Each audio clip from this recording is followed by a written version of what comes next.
নমস্কাৰ DY 365 best cement the great election debate 2019 সৈতে মই প্ৰাণজিৎ শইকীয়া বেষ্ট লাগে এইবাৰ আৰু সেই বেষ্টৰ সন্ধানত মই এই মুহূৰ্তত আহি উপস্থিত হৈছোঁ সত্ৰীয়া সংস্কৃতিৰ পীঠস্থান মাজুলী বিধানসভা সমষ্টি লখিমপুৰ সংসদীয় সমষ্টিৰ অন্তৰ্গত আৰু এটা জটিল সমষ্টি ভৌগোলিকভাৱে লখিমপুৰ সমষ্টিটো 5টা বিধানসভা সমষ্টি উত্তৰ পাৰে 3টা দক্ষিণ পাৰে আৰু লুইতৰ মাজত আটাইতকৈ মূল্যৱান আৰু সৌখিদিনালৈকে সমস্যা জৰ্জৰ সমষ্টি হিচাপে চৰ্চিত মাজুলী আৰু এই মাজুলীত আহি আমি ইয়াৰ স্থানীয় বিভিন্ন দল সংগঠন আৰু সচেতন লোকৰ সৈতে এই অনুষ্ঠানত মিলিত হৈছোঁ আৰু তেওঁলোকৰ পৰা জানিব বিচাৰিম বিগত সময়খিনিত যোৱা 5টা বছৰত তেওঁলোকে যি গভীৰ প্ৰত্যাশাৰে এই সমষ্টিটোৰ পৰা সংসদলৈ প্ৰতিনিধি প্ৰেৰণ কৰিছিল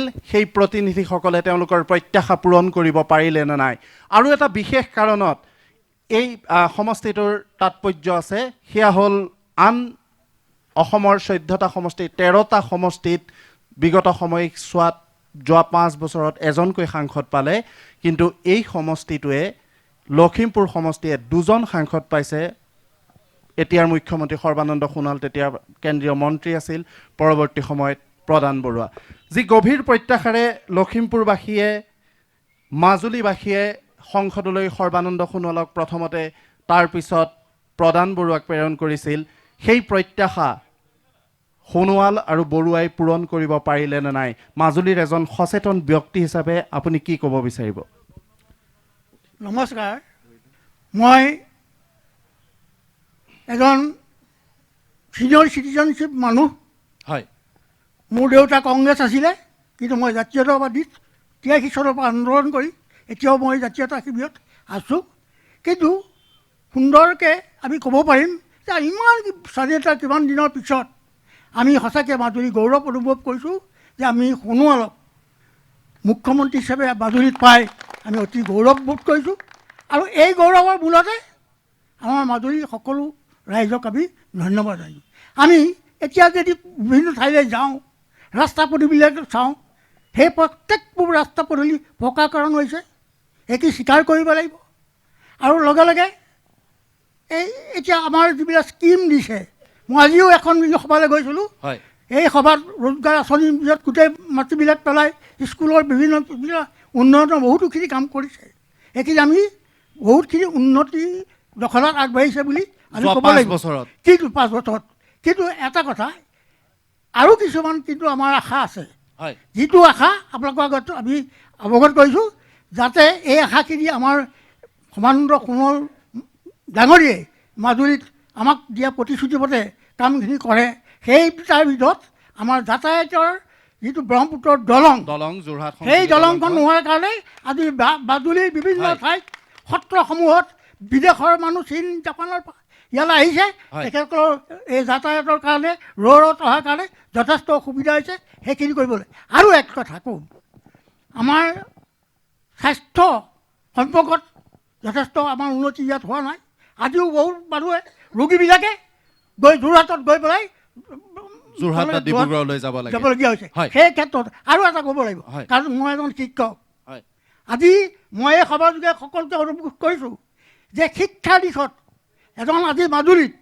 জীয়াই থকাৰ কাৰণে আজি এই শিক্ষকসকলৰ পেঞ্চনাৰসকলৰ যি বুঢ় অৱস্থা হৈছে সেইটো দিগন্ত পূৰণ কৰিব লাগে আৰু মই আহিম পুনৰ আপোনাৰ ওচৰলৈ আহিম মাজুলীৰ পৰিচয় আচলতে বিশেষ পৰিচয় সাংস্কৃতিকভাৱে মাজুলী সত্ৰীয়া সংস্কৃতিৰ পীঠস্থান আৰু আজি আমি গৰ্ব অনুভৱ কৰিছোঁ যে এই অনুষ্ঠানটোত আধাৰ সত্ৰৰ সত্ৰাধিকাৰ গোস্বামী ডাঙৰীয়া আছে মই আপোনাক অনুষ্ঠানলৈ স্বাগতম জনাইছোঁ এজন সত্ৰাধিকাৰ হিচাপে যোৱা সময়খিনিত এই অঞ্চলটোৰ এই সমষ্টিটোৰ সাংসদ 2জনকৈ সাংসদ পালে আপোনালোকে তেওঁলোকৰ কাম কাজত আপুনি কিমানখিনি সন্তুষ্ট বা অসন্তুষ্ট আমাৰ জয়তেই মই DY 365লৈ শুভেচ্ছা জ্ঞাপন কৰিলোঁ আৰু নিৰ্বাচনৰ ধাম খুমীয়াত আপোনালোকে আহি আজি মাজুলীৰ উন্নয়নৰ যি খাতিয়ান বিচাৰিছে ইয়াৰ স্বাভাৱিকতে কথা হ'ল কি আমাৰ গীতাত এফাকি কথা কৈছে, যদা যদা হি ধৰ্মস্য গ্লানি ভৱতি ভাৰতা অদ্ভুত্থানাং তদাত্মানাং সুজন্মহম পৰিত্ৰাণায়ং সাধুনাং বিনাশায় সদুষ্কৃতাম ধৰ্ম সংস্থাপনাৰ্থাই সম্ভৱামি যুগে যুগে। এই ভাৰতবৰ্ষৰ যিখন আসন, এই আসনখন সূৰ্যবংশ বা চন্দ্ৰবংশীয় ৰজাই হয় মানে ইয়াত প্ৰতিস্থাপিত হৈছিল। সেইমতে আজি ভাৰতবৰ্ষৰ মই 16জন প্ৰধানমন্ত্ৰী পাইছোঁ।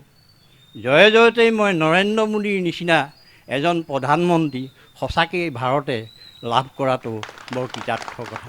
কিয় সিদিনাখন পাকিস্তানে যিটো 42জন মানে সন্ত্ৰাসবাদীয়ে মাৰিলে বোম দি, মোদীয়ে এটা ধমকি দিয়াৰ লগে লগে 48খন ৰাষ্ট্ৰই ভাৰতৰ সপক্ষে যি যুক্তি দাঙি ধৰিলে, কোনো প্ৰধানমন্ত্ৰীৰ দিনলৈ কাম হোৱা নাই।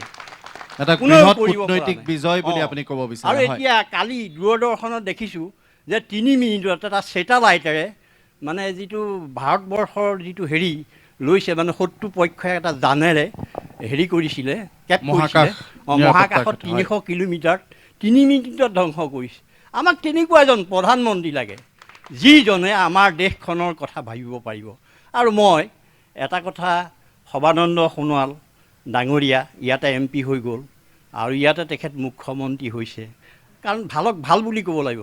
আমি সত্ৰাধিকাৰ, আমাক যদি এজন AGP মানুহে সেৱা কৰে আমি ক'ব লাগিব কুশল হওক, কংগ্ৰেছৰ জনে যদি সেৱা কৰে আমি কুশল হওক বুলি ক'ব হয়। লাগিব। ৰাইজৰ ভালেই হ'ল আমাৰ ভাল। হয় গতিকে বৰ্তমান অৱস্থাত আমি যিটো দেখা পাইছোঁ, সৰ্বানন্দ সোণোৱালৰ দিনত যথেষ্ট কামৰ অগ্ৰগতি হৈছে। এইটো কোনোবাই যদি নাই হোৱা বুলি কয় আমি কিন্তু নামানো, যথেষ্টখিনি অগ্ৰগতি লাভ কৰিছে। মই ইয়াকে মানে ক'লো। যোৱা 5 বছৰত যোৱা 5 মাজুলীৰ বছৰৰ ছবিখন তুলনাত বহুত সলনি কাম হৈছে বহুত বুলি কাম আপুনি ক'ব বিচাৰে। বহুত কাম। ধন্যবাদ। আপোনাৰ ওচৰলৈ পুনৰ আহিম। দল সংগঠনৰ প্ৰতিনিধি আছে। যোৱা সময়খিনিত আপোনালোকৰ দুজনকৈ সাংসদ, এজন পৰৱৰ্তী সময়ত মুখ্যমন্ত্ৰী হ'ল আৰু মুখ্যমন্ত্ৰীৰ সমষ্টি মাজুলী। এই সাংসদ দুজনৰ যিহেতু সংসদীয় নিৰ্বাচন আহি আছে, সাংসদ দুজনৰ কাম কাজ সন্দৰ্ভত মই প্ৰথমতে আপোনাৰ পৰা জানিব বিচাৰিম, কিমান ধন্যবাদ। সন্তুষ্ট? প্ৰথম অৱস্থাত আমাৰ মাননীয় বৰ্তমানৰ এই মুখ্যমন্ত্ৰী সৰ্বানন্দ সোণোৱাল ডাঙৰীয়া আমাৰ সাংসদ আছিলে। তেখেতৰ দিনত কিছু কাম আঁচনি লৈছিলে, কিন্তু স্পষ্টভাৱে তেনেকুৱা কোনো কামেই আমাৰ মাজত প্ৰতিফলিত নহ'ল। তেখেতে দলং বনোৱাৰ কথা কৈছিলে, ব্ৰহ্মপুত্ৰৰ ওপৰত দলং বনোৱাৰ কথা কৈছিলে, আৰু স্বাস্থ্য বিভাগৰ উন্নতিৰ বিশেষ তেখেতৰ সাংসদ দিনত স্বাস্থ্য বিভাগৰ উন্নতিটো এতিয়ালৈকে সেই উন্নতি আমি দেখিবলৈ পোৱা নাই। ইয়াৰ পিছত দেখা গ'ল তেখেত মুখ্যমন্ত্ৰী হোৱাৰ পিছত প্ৰধান বৰুৱা ডাঙৰীয়া আমাৰ সাংসদ হৈ আহিলে, আৰু সাংসদ প্ৰধান বৰুৱাৰ দিনতো আমি তেনেধৰণৰ উল্লেখনীয় উন্নয়ন আমি দেখিবলৈ পোৱা নাই যে সাংসদগৰাকীয়ে, হয় মাজুলীৰ কাৰণে, যে সাংসদগৰাকীয়ে এইকেইটা কাম কৰিছে বুলি তেনেকুৱা লেখত ল'বলৈ গৈ তেনেকুৱা কোনো কাম কৰা নাই। ধন্যবাদ। মই আপোনাৰ ওচৰলৈ পুনৰ আহিম। ভাৰতীয় জনতা পাৰ্টীৰ প্ৰতিনিধি হিচাপে আপোনাৰ ওচৰলৈ আহিছোঁ। কিখিনি দিলে আপোনালোকে মাজুলীক, কি দিলে লখিমপুৰবাসীক, কি দিলে যোৱা 5 বছৰত, আৰু আপোনালোকৰ এইখন ৰাজ্যত চৰকাৰখন হোৱাৰ পিছত মাজুলীবাসীয়ে কি পালে? DY 365 দি গ্ৰেট ইলেকশ্যন ডিবেট 2019 আমি আন্তৰিক ধন্যবাদ জনাইছোঁ। আৰু সত্ৰভূমি সংস্কৃতিৰ প্ৰাণকেন্দ্ৰ মাজুলীত আহি আপোনালোকে মাজুলীৰ জনসাধাৰণৰ তৰফৰ পৰা লখিমপুৰ সংসদীয় লোকসভা সমষ্টিৰ আমাৰ দুগৰাকীকৈ যোৱা কাৰ্যকালত সংসদ নিৰ্বাচিত হোৱাত, তেখেতৰ কাৰ্যকালত এই সমষ্টিৰ উন্নয়নৰ সম্পৰ্কত যি ৰাইজৰ মাজত আহি পেলাই যি কথা বতৰা পাতিছে, আমি আশা প্ৰকাশ কৰিম আজিৰ এই অনুষ্ঠানটোৰ জৰিয়তে মাজুলী সমষ্টিত এই উন্নয়নৰ যাত্ৰা দেখি দুৰ্নীতিৰ বিৰুদ্ধে জনগণে যে এক সিদ্ধান্ত গ্ৰহণ কৰিছে, আজিৰ এই অনুষ্ঠানৰ জৰিয়তে এটা বাৰ্তা যাব। আৰু ভৱিষ্যতৰ দিনত অহা 11 তাৰিখে হ'বলগীয়া প্ৰথম পৰ্যায়ৰ দেশৰ সাধাৰণ নিৰ্বাচনত লখিমপুৰ লোকসভা সমষ্টিৰ ভোটাৰে ইতিমধ্যে বৃহৎ সংখ্যক ভোটৰ ব্যৱধানত মাননীয় প্ৰধান বৰুৱা ডাঙৰীয়াক জয়যুক্ত কৰি ভাৰতবৰ্ষৰ প্ৰধানমন্ত্ৰী আসনত পুনৰবাৰ নৰেন্দ্ৰ মোদী ডাঙৰীয়াক অধিষ্ঠিত কৰিব। মই লগতে সমগ্ৰ দেশৰ জনসাধাৰণক আপোনালোকৰ এই চেনেলৰ জৰিয়তে অৱগত কৰিব বিচাৰিছোঁ যে এটা কথা ইতিমধ্যে বিভিন্ন দল সংগঠনৰ পৰা কৈছে যে 2016 চনত, ক্ষমা কৰিব 2015 চনৰ 15 ডিচেম্বৰ তাৰিখে দিল্লীত মাজুলীৰ এটি প্ৰতিনিধি দলে মাননীয় কেন্দ্ৰীয় পথ পৰিবহণ মন্ত্ৰী ডাঙৰীয়াক সাক্ষাৎ কৰি সেই সময়ৰ কেন্দ্ৰীয় মন্ত্ৰী সৰ্বানন্দ সোণোৱাল ডাঙৰীয়াৰ নেতৃত্বত সত্ৰাধিকাৰ সমন্বিত এটা দলে এটা দাবী উপস্থাপন কৰিছিল যে মাজুলী যোৰহাট সংযোগী এখন দলং হ'ব লাগে। সেই প্ৰতিনিধি দলটোত আমাৰো থকাৰ সৌভাগ্য হৈছিল আৰু সেই আধাৰত ভাৰত চৰকাৰৰ ৰোড ট্ৰেন্সপৰ্ট ডিপাৰ্টমেণ্টে এটা নটিফিকেশ্যন কৰিছিল 26 ফেব্ৰুৱাৰী 2016। তেতিয়া তেওঁলোকে এটা ঘোষণা কৰিছিল যে শিৱসাগৰ, দিচাংমুখ, ঢকুৱাখানা, উত্তৰ লখিমপুৰ আৰু মাজুলী হৈ যোৰহাট নিমাতী সংযোগী এটা ৰাষ্ট্ৰীয় ঘাইপথ নিৰ্মাণ কৰা হ'ব। এতিয়া আমাৰ এটা কথা আমি প্ৰত্যেকে বুজাটো উচিত, আচলতে মাজুলী যোৰহাট কেৱল এখন দলং নহয়, এইটো প্ৰায় 240 কিলোমিটাৰ দৈৰ্ঘ্যৰ এটা ৰাষ্ট্ৰীয় ঘাইপথ আৰু এটা 240 কিলোমিটাৰ দৈৰ্ঘ্যৰ এটা ৰাষ্ট্ৰীয় ঘাইপথ যেতিয়া ভাৰত চৰকাৰে ইয়াত নিৰ্মাণ কৰিব, এই নিৰ্মাণ কৰিবলৈ যাওঁতে ইয়াৰ বিভিন্ন ধৰণৰ পৰীক্ষা নিৰীক্ষাৰ ব্যৱস্থা গ্ৰহণ কৰা হয়। ইতিমধ্যে আপোনালোকেও গম পাইছে, অসমৰ মাননীয় মুখ্যমন্ত্ৰী ডাঙৰীয়াই কৈছে, অৰ্থাৎ আমাৰ বিধায়ক ডাঙৰীয়াই, যে এই সম্পৰ্কত DPR প্ৰস্তুত হৈ আছে। কোৰিয়ান কোম্পানী এটাই 7 কোটিতকৈ অধিক টকাৰে এখন DPR প্ৰস্তুত হৈ আছে। এই DPR সম্পূৰ্ণ কৰাৰ পিছত 100% আমি মাজুলীৰ জনসাধাৰণ আশ্বস্ত আছোঁ। মাজুলী যোৰহাট সংযোগী দলঙকে আদি কৰি সম্পূৰ্ণ 248 কিলোমিটাৰ এই ৰাষ্ট্ৰীয় ঘাইপথ নিৰ্মাণ হ'ব। এই উন্নয়নৰ যাত্ৰা অব্যাহত থাকিব। একে সময়তে মই আৰু আধা ছেকেণ্ডত সমাপ্ত কৰিম যে উন্নয়নৰ কথা যদি আপুনি কয়, যোৱা 55 বছৰ কংগ্ৰেছৰ শাসন আৰু যোৱা এই সময়খিনিত অসমত মাত্ৰ 2 বছৰ 10 মাহ ভাৰতীয় জনতা পাৰ্টীৰ শাসনৰ যদি তুলনা কৰে, তেতিয়াহ'লে এতিয়া আজি তাৰিখত যোৱা সময়খিনিত মাজুলীৰ কোনো ধৰণৰ উন্নয়ন যে হোৱা নাছিল, আজিৰ উন্নয়নে প্ৰমাণ কৰিব। তাৰ এটা মাত্ৰ উদাহৰণ দিওঁ, বিগত সময়ত মাজুলীত কোনো ধৰণৰ অসম চৰকাৰৰ আনটাইড ফাণ্ড ব্যৱহাৰ হোৱা নাছিল। বৰ্তমান 11 কোটিতকৈ অধিক টকা 2 বছৰ 8 মাহৰ চৰকাৰখনে কেৱল আনটাইড ফাণ্ড খৰচ কৰি মাজুলী উন্নয়নৰ ব্যৱস্থা গ্ৰহণ কৰিছে। মই পুনৰ আপোনাৰ ওচৰলৈ আহিম। মই TMPKৰ প্ৰতিনিধি আছে, মই আপোনাৰ ওচৰলৈ আহিছোঁ। প্ৰথমতে সাংসদজনৰ পৰা কি বিচাৰে, কেনে সাংসদ বিচাৰে, সেই প্ৰসংগলৈ আহিম। কিন্তু তাৰ পূৰ্বে যোৱা সময়ছোৱাত এই দুজন সাংসদ আপোনালোকে পালে, প্ৰদান বৰুৱা, তাৰ পূৰ্বে সৰ্বানন্দ সোণোৱাল, এতিয়াৰ মুখ্যমন্ত্ৰী। কিমান সুখী আপুনি তেওঁলোকৰ কাম কাজক লৈ? পোনপ্ৰথমে DY 365 ধন্যবাদ জনাইছোঁ। ইয়াত মোটামুটি এটা কথা ক'ব বিচাৰোঁ, বিফল বুলি ক'বলৈ নাযাওঁ। BJP চৰকাৰে কিছু কাম কৰিছে, নকৰা নহয়, কিন্তু ইয়াতো কিছুমান কাম যোনটো আগতে কৰি ল'ব লাগে, কিন্তু এই কাম আগতে কৰা নাই। কিছুমান যেনে আজি তাৰিখত PW যিমান উন্নয়ন কৰিছে, কিন্তু PW মাজুলী হৈছে দ্বীপ। মাজুলীত PW উন্নয়ন কৰাতকৈ আজি মাজুলীক ENDটো চিল কৰি ল'ব লাগিছিলে। কাইলৈ যদি ইমান কোটি টকা ব্যয় কৰি আজি শিৱম কোম্পানীয়ে 40 কোটি টকাৰ কাম কৰি আছে, এই কামটো যদি কাইলৈ মথাউৰি যদি ছিগি যায়, এই 40 কোটি টকা কিন্তু পানীত যাব। তেনেকুৱা ধৰণৰ কিছুমান কাম কৰিছে, কিন্তু আজিৰ তাৰিখত মাজুলীক জিলা ঘোষণা কৰিছে, ধন্যবাদ।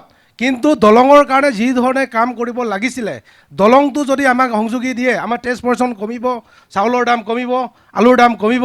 কিন্তু আমাক এই কামটো ক্ষিপ্ত গতিত কৰিব লাগিছিলে, কিন্তু এই কথা আজি DPR বুলি আছে। কিন্তু তথাপিতো আশা আছে মুখ্যমন্ত্ৰী সৰ্বানন্দ সোণোৱালে আমাৰ মাজুলীক সুন্দৰভাৱে পৰিচালনা কৰিব বুলি আজি তাৰিখতো আমাৰ আশা আছে। ধন্যবাদ। আপোনাৰ ওচৰলৈ আহিম। কংগ্ৰেছৰ প্ৰতিনিধি আছে, মই আপোনাৰ ওচৰলৈ আহিছোঁ। যিখিনি কথা কৈছে, সকলোৱে মাজুলীত যোৱা 5 বছৰত বা এইখন চৰকাৰৰ দিনত, ৰাজ্য চৰকাৰৰ 2.5 বছৰত এটা বৃহৎ পৰিৱৰ্তন হৈছে বুলি কৈছে, চকুত লগা পৰিৱৰ্তন হৈছে বুলি কৈছে। কংগ্ৰেছৰ প্ৰতিনিধি হিচাপে আপুনি কি ক'ব? প্ৰথমে DY 365ক ভাৰতীয় জাতীয় কংগ্ৰেছ দলৰ তৰফৰ পৰা আমি আন্তৰিক অভিনন্দন জনাইছোঁ। আজি আমি যিটো বিচাৰিছিলোঁ, কিন্তু মাজুলীবাসীয়ে সেই বস্তুটো পোৱা নাই। এজন মুখ্যমন্ত্ৰীৰ সমষ্টি হিচাপে আমি সেইখিনি পোৱা নাই। আমাক প্ৰথম লাগে ভূমি সুৰক্ষা, দ্বিতীয়ত স্বাস্থ্য ক্ষেত্ৰত। আজি স্বাস্থ্য ক্ষেত্ৰত এক অস্থিৰ পৰিৱেশ, এক অন্ধকাৰ পৰিৱেশ। মোৰ ঘৰৰ সন্মুখত 100 বেডেড হস্পিটেল আছে, তাত এজন বিশেষজ্ঞ ডক্টৰ নাই, যিখন হস্পিটেলক আমি এতিয়া নামাকৰণ কৰিব পাৰোঁ এখন ৰেফাৰ হস্পিটেল। তাত এটা সামান্য সৰু চিকিৎসা কৰিবলৈ এজন ডক্টৰ নাই, কেৱল তেওঁলোকে প্ৰেছক্ৰিপশ্যনৰ ৰেফাৰটো যোৰহাট লিখিবলৈহে তাত ডক্টৰকেইজন বহি আছে। গতিকে যিখিনি তেওঁলোকে মিছা প্ৰতিশ্ৰুতি, আজি তেওঁলোকে শূন্য সহনশীলতাৰ কথা কৈছিল, কিন্তু তেওঁলোকৰ সৰিয়হৰ তলিতেই ভূত। মাজুলীত ৱাটাৰ ৰিচোৰ্চত 7 কোটি টকাৰ এক বৃহৎ কেলেংকাৰী হৈছিল, কিন্তু সেইটো আমি নিজেই RTI মাৰিছিলোঁ, কিন্তু সেই তথ্য দিবলৈ আজি এই চৰকাৰখন অপাৰক। কাৰণ তেওঁলোকৰ সৰিয়হৰ তলিতেই ভূত আছে। সেই মুখ্যমন্ত্ৰীৰ আশে পাশে থকা 2-4জন পালি নেতা সেই স্কেমত জড়িত হৈ আছে। আজি হেমচন্দ্ৰ দলে আৰু জ্যোৎস্না পেগু, আপোনালোকে নাম শুনিছে, সেই PNRDত এক বৃহৎ কেলেংকাৰী হৈছে। আজি মুখ্যমন্ত্ৰীৰ সমষ্টিতে সেই বিজেপি পৰিয়ালৰ লোকে কিন্তু চাকৰি পাইছে, কিন্তু বাকী নিবনুৱাসকলে পোৱা নাই। আজি আমি প্ৰধান বৰুৱা, মই মোৰ ভাষাত তেওঁক এজন বোবা সাংসদ হিচাপে ক'ব বিচাৰোঁ। তেওঁ বোবা শব্দটো ব্যৱহাৰ কৰিলে মই অলপ মানে মোৰ ক'বলগীয়া আছে, তেওঁক অন্য ধৰণে বিশেষভাৱে সক্ষম বা সেই ধৰণৰ শব্দ ইউজ কৰিব পাৰিব, কাৰণ সেই শব্দটো সাংবিধানিকভাৱে এই মুহূৰ্তত স্বীকৃত নহয়। তেখেতে লোৱা এটা স্কিমৰ কথা কওঁ। তেওঁ কিছুমান ষ্ট্ৰীট লাইট দিছিল, উজ্জ্বল জ্যোতি যোজনা নে কিবা। সেই যোজনাটো কেৱল বিজেপিৰ নেতাসকলৰ পদূলি উজ্জ্বল যোজনাহে হৈ পৰিছে মাজুলীত। আজি 100 বেডেড হস্পিটেলখন আপুনি মোৰ ঘৰ তাৰ সন্মুখত অন্ধকাৰে ভৰি আছে, কিন্তু তাত এটা ষ্ট্ৰীট লাইট দিবলৈ সক্ষম নহ'ল। কিন্তু আমি দেখা পাইছোঁ বিজেপিৰ নেতা পালি নেতাসকলৰ পদূলিয়ে আজি সেই প্ৰধান বৰুৱাৰ স্কিমে পোহৰ কৰি ৰাখিছে। হয়, এই কথাটো ভাৰতীয় জনতা পাৰ্টীৰ প্ৰতিনিধিৰ ওচৰলৈ আহিছোঁ। প্ৰধান বৰুৱাই তেওঁৰ সমষ্টি উন্নয়ন বা আঁচনিৰে তেওঁৰ মানে দলটোৰ নেতাৰ পদূলি শুৱনি কৰিছে, পোহৰ কৰিছে, বা স্বাস্থ্য সেৱাৰ ক্ষেত্ৰত মাজুলীয়ে যি ধৰণৰ উন্নতি কৰিব লাগিছিল, উন্নয়ন হ'ব লাগিছিল মুখ্যমন্ত্ৰীৰ সমষ্টি হিচাপে, সেইখিনি হোৱা নাই। ধন্যবাদ। জয়তে মই DUI 365 আজি এই প্ৰগ্ৰেমটোৰ মাজুলীত অনুষ্ঠিত কৰাৰ কাৰণে আন্তৰিক অভিনন্দন জ্ঞাপন কৰিছোঁ। আচলতে মুখ থাকিলে কথা ক'বই, সেইটো অপ্ৰিয় হ'লেও সত্য। এইটোও সত্য যে ভুকুতে কল নপকে। ময়ো মোৰ ৰাজনৈতিক কেৰিয়াৰটোলৈ অহাৰ আগতে 14 বছৰে মাজুলীৰ অৰ্থনীতি বিভাগৰ শিক্ষক হিচাপে 2খন স্কুলত পঢ়িছিলোঁ। লুইতপৰীয়া জুনিয়ৰ কলেজতো আছিলোঁ আৰু আইলেণ্ড একাডেমীতো কৰিছিলোঁ। মুখ্যমন্ত্ৰীজনে পক্ষপিত প্ৰাৰ্থী হিচাপে যেতিয়া মাজুলীৰ পৰা টিকেট লৈছিলে, তেতিয়াই ভাবিছিলোঁ যে এইটোৱেই হৈছে মাজুলীৰ সুবৰ্ণ সুযোগ, আৰু এতিয়া ৰাজনীতিলৈ পথাৰখনলৈ অলপ আগবাঢ়ি গৈ তেখেতক আমি সকলো প্ৰকাৰে সহায় কৰিব লাগে। আৰু সেই মৰ্মে আমিও মাজুলীত তেখেতৰ হৈ আজি দিনে ৰাতি আজি 2.5 বছৰে তেখেতৰ হৈ পেলাই আমি সেৱা কৰিছোঁ। মই হেল্থ ছেক্টৰতে অলপ সেৱা কৰোঁ। ইয়াৰ পৰা পেচেণ্টক কেতিয়াবা যোৰহাট, কেতিয়াবা যিকণ সামৰ্থ্য, হয়তো সকলোকে কৰিব নোৱাৰোঁ, কিন্তু তাৰ মাজতে যিখিনি পাৰোঁ গুৱাহাটী হওক যোৰহাটক তালৈ নিছোঁ। আৰু মাজুলীত ডক্টৰ এতিয়াৰ সমস্যা নহয়, এইটো আজি 15 বছৰে সেইখন তেনেকেই পৰি থাকিলে। হয়, 15 বছৰে চাক পৰি থাকিলে। 15 বছৰৰ কথাটো আহিব, 15 বছৰৰ কথাটো আহিব, কিন্তু এতিয়া মুখ্যমন্ত্ৰীৰ সমষ্টি হিচাপে তেওঁলোকে কথাখিনি মুখ্যমন্ত্ৰীজন অহাৰ পিছত কিন্তু কিছুমান সহায় পাইছোঁ, যেনে ইয়াৰ পৰা পেচেণ্ট এটা যোৰহাট নিবৰ কাৰণে তাৎক্ষণিকভাৱে নিবৰ কাৰণেও কোনো বিশেষ প্ৰব্লেমৰ সন্মুখীন হোৱা নাই। তাৰোপৰি গুৱাহাটীত যদি এটা পেচেণ্ট, কেঞ্চাৰ পেচেণ্ট ডেড হৈছে, সেই পেচেণ্টটো কিন্তু গুৱাহাটীৰ পৰা মাজুলী পাবলৈও জটিল নহয়, কাৰণ গাড়ীৰ পৰা ধৰি লৈ সেই ধৰণৰ সুবিধা কিন্তু পাই পেলাই মই আনিছোঁ। উদাহৰণস্বৰূপে মই বনগাঁও চামগুৰি বনিয়াগাঁৱৰ এটা 4 বছৰীয়া ব্লাড কেঞ্চাৰ বেবী ঢুকাইছে, তাতে মুখ্যমন্ত্ৰীৰ লগত যোগাযোগ কৰিছোঁ। তেখেতে গাড়ীৰে দক্ষিণ আমাৰ নাৱলৈ আনিছে, আৰু তেখেতে এটা কথা কয়, তেখেতক কৈছোঁ যে মাকে বেবীটো গুৱাহাটীত নেৰে, আৰু তেখেতে আনিছে নাৱত, আমাক সুবিধা কৰি দিছে, আনি বেবীটো ঘৰত পোৱাইছোঁ। সেইখন বনগাঁও চামগুৰিত বনিয়াগাঁৱত কিন্তু 40-60% আমাৰ কংগ্ৰেছ কৰ্মী আছিলে। সেই কংগ্ৰেছ কৰ্মীসকলে কিন্তু সেইদিনাখনেই কৈছিলে যে এনেকুৱা কাম যদি কৰি দিয়ে, আমি সঁচাকৈ মুখ্যমন্ত্ৰীজনক সহযোগিতা আগবঢ়াব লাগে। আৰু মুখ্যমন্ত্ৰীজনক পাই মাজুলীত এইটো কিন্তু অপ্ৰিয় হ'লেও সত্য, তেখেত অহাৰ পৰা মাজুলী সকলো ফালৰ পৰা ডেভেলপমেণ্টটো হৈ গৈ আছে, আৰু ডেভেলপমেণ্ট একেদিনে হোৱা বস্তু নহয়। আৰু এইখিনিতে মই এটা কথা কওঁ, প্ৰধানমন্ত্ৰী হিচাপে নৰেন্দ্ৰ মোদী ডাঙৰীয়াই দায়িত্ব লোৱাৰ পিছৰ পৰা কিন্তু তাৰ দ্ৰুত উন্নয়ন হৈছে, অৰ্থনৈতিক উন্নয়ন, বিনিয়োগ বাঢ়িছে, আন্তঃৰাষ্ট্ৰীয় সম্পৰ্ক হৈছে। আৰু তেখেত যে বাহিৰলৈ যাওঁতে 243 কোটি টকা খৰচ কৰিলে বুলি কয়, বৈদেশিক ইণ্টাৰনেশ্যনেল ৰিলেশ্যনশ্বিপৰ কাৰণে বিদেশলৈ প্ৰধানমন্ত্ৰী যাব লাগিবই। আৰু প্ৰধানমন্ত্ৰী গ'লেহে মাজুলী অসমৰ ভাৰতবৰ্ষৰ ডেভেলপমেণ্টৰ বিভিন্ন বিনিয়োগৰ থলীবোৰ আৰু বিভিন্ন ধৰণৰ দেশৰ প্ৰধানমন্ত্ৰীসকল অসমৰ ভাৰতবৰ্ষলৈ আহিছে, আৰু তেওঁলোকে কিন্তু সেইখিনি ক্ষেত্ৰত ভাৰতবৰ্ষৰ প্ৰধানমন্ত্ৰী সহযোগিতা। ধন্যবাদ। এগৰাকী মহিলা হিচাপে আপোনাৰ ক'বলগীয়া কি আছে যোৱা সময়ছোৱাৰ কাম কাজক লৈ? পৰৱৰ্তী সময়ত আমি বাকী কথাখিনি পাতিম। ধন্যবাদ। মই প্ৰথমে DUI 365ৰ সমূহ কৰ্মকৰ্তাক মই ধন্যবাদ জনাইছোঁ। ইয়াৰ উপবিষ্ট থকা বিভিন্ন দলৰ ব্যক্তিসকলকো মই আন্তৰিক শ্ৰদ্ধা জনাইছোঁ। কথা হ'ল, মই ইয়াত কিবা ক'ম বুলি অহা নাই, আচলতে চাবলৈ আহিছোঁ কিনো হয়। হ'লেও তথাপিতো যোৱা সময়ছোৱাৰ কাম কাজক লৈ আপোনাৰ এগৰাকী গৃহিণী হিচাপে, এগৰাকী সমাজ সচেতন মহিলা হিচাপে আপুনি কি দেখিছে বা কি বিচাৰিছে? আমাৰ যিকেইজন মাজুলীৰ পৰা সাংসদ হৈ গ'ল, তেখেতসকলৰ আচলতে কি যিখিনি কাম আমাৰ এজন বক্তাই কৈ গৈছে, যিখিনি কাম আগত কৰিব লাগে সেইখিনি কিছু পিছলৈ গৈছে। হয় ধৰক এতিয়া তেখেতসকলে এতিয়া আমাৰ মাজুলী দলংখনৰ যিটো আধাৰশিলা হেৰি স্থাপন কৰিছিলে, আজি 2.5 বছৰ হৈ গ'ল। অন্ততঃ তেখেতসকলে যদি এটামান খুটাও পুতিলেহেঁতেন, তেতিয়া অন্ততঃ আটাইতকৈ ডাঙৰ সমস্যা বুলি কয়, ৰাইজৰ হয়। এটা বোলে হয় উন্নয়নমূলক কাম যথেষ্ট কৰিছে, ৰাস্তা পকা কৰিছে, কিবা দিছে, আমি সেইখিনি নুই নাই কৰা, সেইখিনি কৰিছে। কিন্তু মাজুলীৰ ৰাইজৰ প্ৰথম মানে হেঁপাহটো হ'ল কি, মাজুলীত এখন দলং, সেই দলঙৰ যদি এটা খুটা পুতিলেহেঁতেন, ৰাইজৰ বোলে কৰিছে বুলি ক'লেহেঁতেন, বা নাই কৰা বুলি কোৱা নাই, তেখেতলোকে যথেষ্ট কৰিছে। আৰু যিটো ক'লে এটা কথা, মই নিৰপেক্ষ হিচাপে কৈছোঁ যে এজনে ক'লে যে চিকিৎসা বিভাগৰ কোনো উন্নয়ন হোৱা নাই বা লাইটৰ কথাখিনি কৈছে, এজনে কৈছে যে 15 বছৰৰ পৰা এইটো ব্যৱস্থা হৈয়ে আছে। কিন্তু বৰ্তমান আমাৰ এজন সুদক্ষ যি সমষ্টিৰ পৰা মানে মাজুলী সমষ্টিৰ পৰা আমি এজন মুখ্যমন্ত্ৰী আসনত উপবিষ্ট যিজন ব্যক্তিক কৰাইছোঁ, তেখেতৰ যোগেদি কিয় আমাৰ স্বাস্থ্য বিভাগটো সেই 15 বছৰীয়া অৱস্থাতে কিয় একেধৰণে আছে? অলপ উন্নতি হ'ব লাগে, এইটো মই মোৰ ফালৰ পৰা কৈছোঁ। ধন্যবাদ জনাইছোঁ আপোনাক। মই এইখিনিতে এটা বিৰতি ল'ব লাগিব। আচলতে মাজুলীবাসীয়ে বিচাৰিছে বেষ্ট লাগে এইবাৰ মাজুলী আৰু লখিমপুৰীয়াৰ ৰাইজক। তাৰ আগতে মই ইয়াত যিসকল লোক আছে তেখেতসকলক এটা কথা জনাব বিচাৰিম যে ৱাল অফ ডেমক্ৰেচিৰ এখন বেনাৰ আছে, তাত আপোনালোকে গণতন্ত্ৰ সন্দৰ্ভত বা আপোনালোকৰ এই অঞ্চলটোৰ কিবা সমস্যা সন্দৰ্ভত যদি কিবা লিখিব বিচাৰে লিখিব পাৰে, সেয়া আমি সম্প্ৰচাৰ কৰিবলৈ চেষ্টা কৰিম। কিন্তু তাৰ পূৰ্বে এই অনুষ্ঠানটোত DY 365-ৰ এই the great election debate best event প্ৰযোজিত এই অনুষ্ঠানটোত ল'ব খুজিছোঁ এক চমু বিৰতি। খন্তেক বিৰতিৰ পিছত পুনৰ উভতি আহিছোঁ best cement the great election debate 2019-ৰ মাজলৈ। মাজুলীবাসীয়ে তেওঁলোকৰ সমস্যাৰ কথা কৈছে আৰু তেওঁলোকে স্বাভাৱিকতেই তেওঁলোকে সন্তুষ্টি প্ৰকাশ কৰিছে যে যোৱা সময়খিনিত মুখ্যমন্ত্ৰীৰ সমষ্টি হিচাপে ভাৰতীয় জনতা পাৰ্টীৰ এই চৰকাৰখনৰ দিনত তেওঁলোকে মাজুলী সমষ্টিলৈ যথেষ্ট উন্নয়ন অহা বুলি কৈছে। কিন্তু মূল এটা প্ৰসংগ প্ৰথমখিনিত আমি নেদেখিলোঁ, সেই কথাটো হৈছে যে বিশ্ব ঐতিহ্য ক্ষেত্ৰ হিচাপে মাজুলীয়ে কিয় স্থান পোৱা নাই বা সাংসদজনৰ এই ক্ষেত্ৰত যথেষ্ট কৰণীয় থাকে, চৰকাৰখনৰ কৰণীয় আছে, কংগ্ৰেছ চৰকাৰে সেই কামটো কৰিব নোৱাৰিলে, পৰৱৰ্তী সময়ত তেওঁলোকে সেই কামবিলাক কৰিব নোৱাৰাৰ বাবে হয়তো মাজুলীবাসীয়ে এজন ভাৰতীয় জনতা পাৰ্টীৰ প্ৰতিনিধিক বিচাৰিলে, তেওঁলোকে এই ক্ষেত্ৰত কিমান দূৰ আগবাঢ়িছে সেই কথাখিনিও পাতিম। অসম জাতীয়তাবাদী যুৱ ছাত্ৰ পৰিষদৰ প্ৰতিনিধি আছে। মই চৰকাৰখনৰ কাম কাজ, সাংসদজনৰ কাম কাজ সন্দৰ্ভত এটা সংগ্ৰামী সংগঠনৰ প্ৰতিনিধি হিচাপে আপোনাৰ কি ক'বলগীয়া আছে?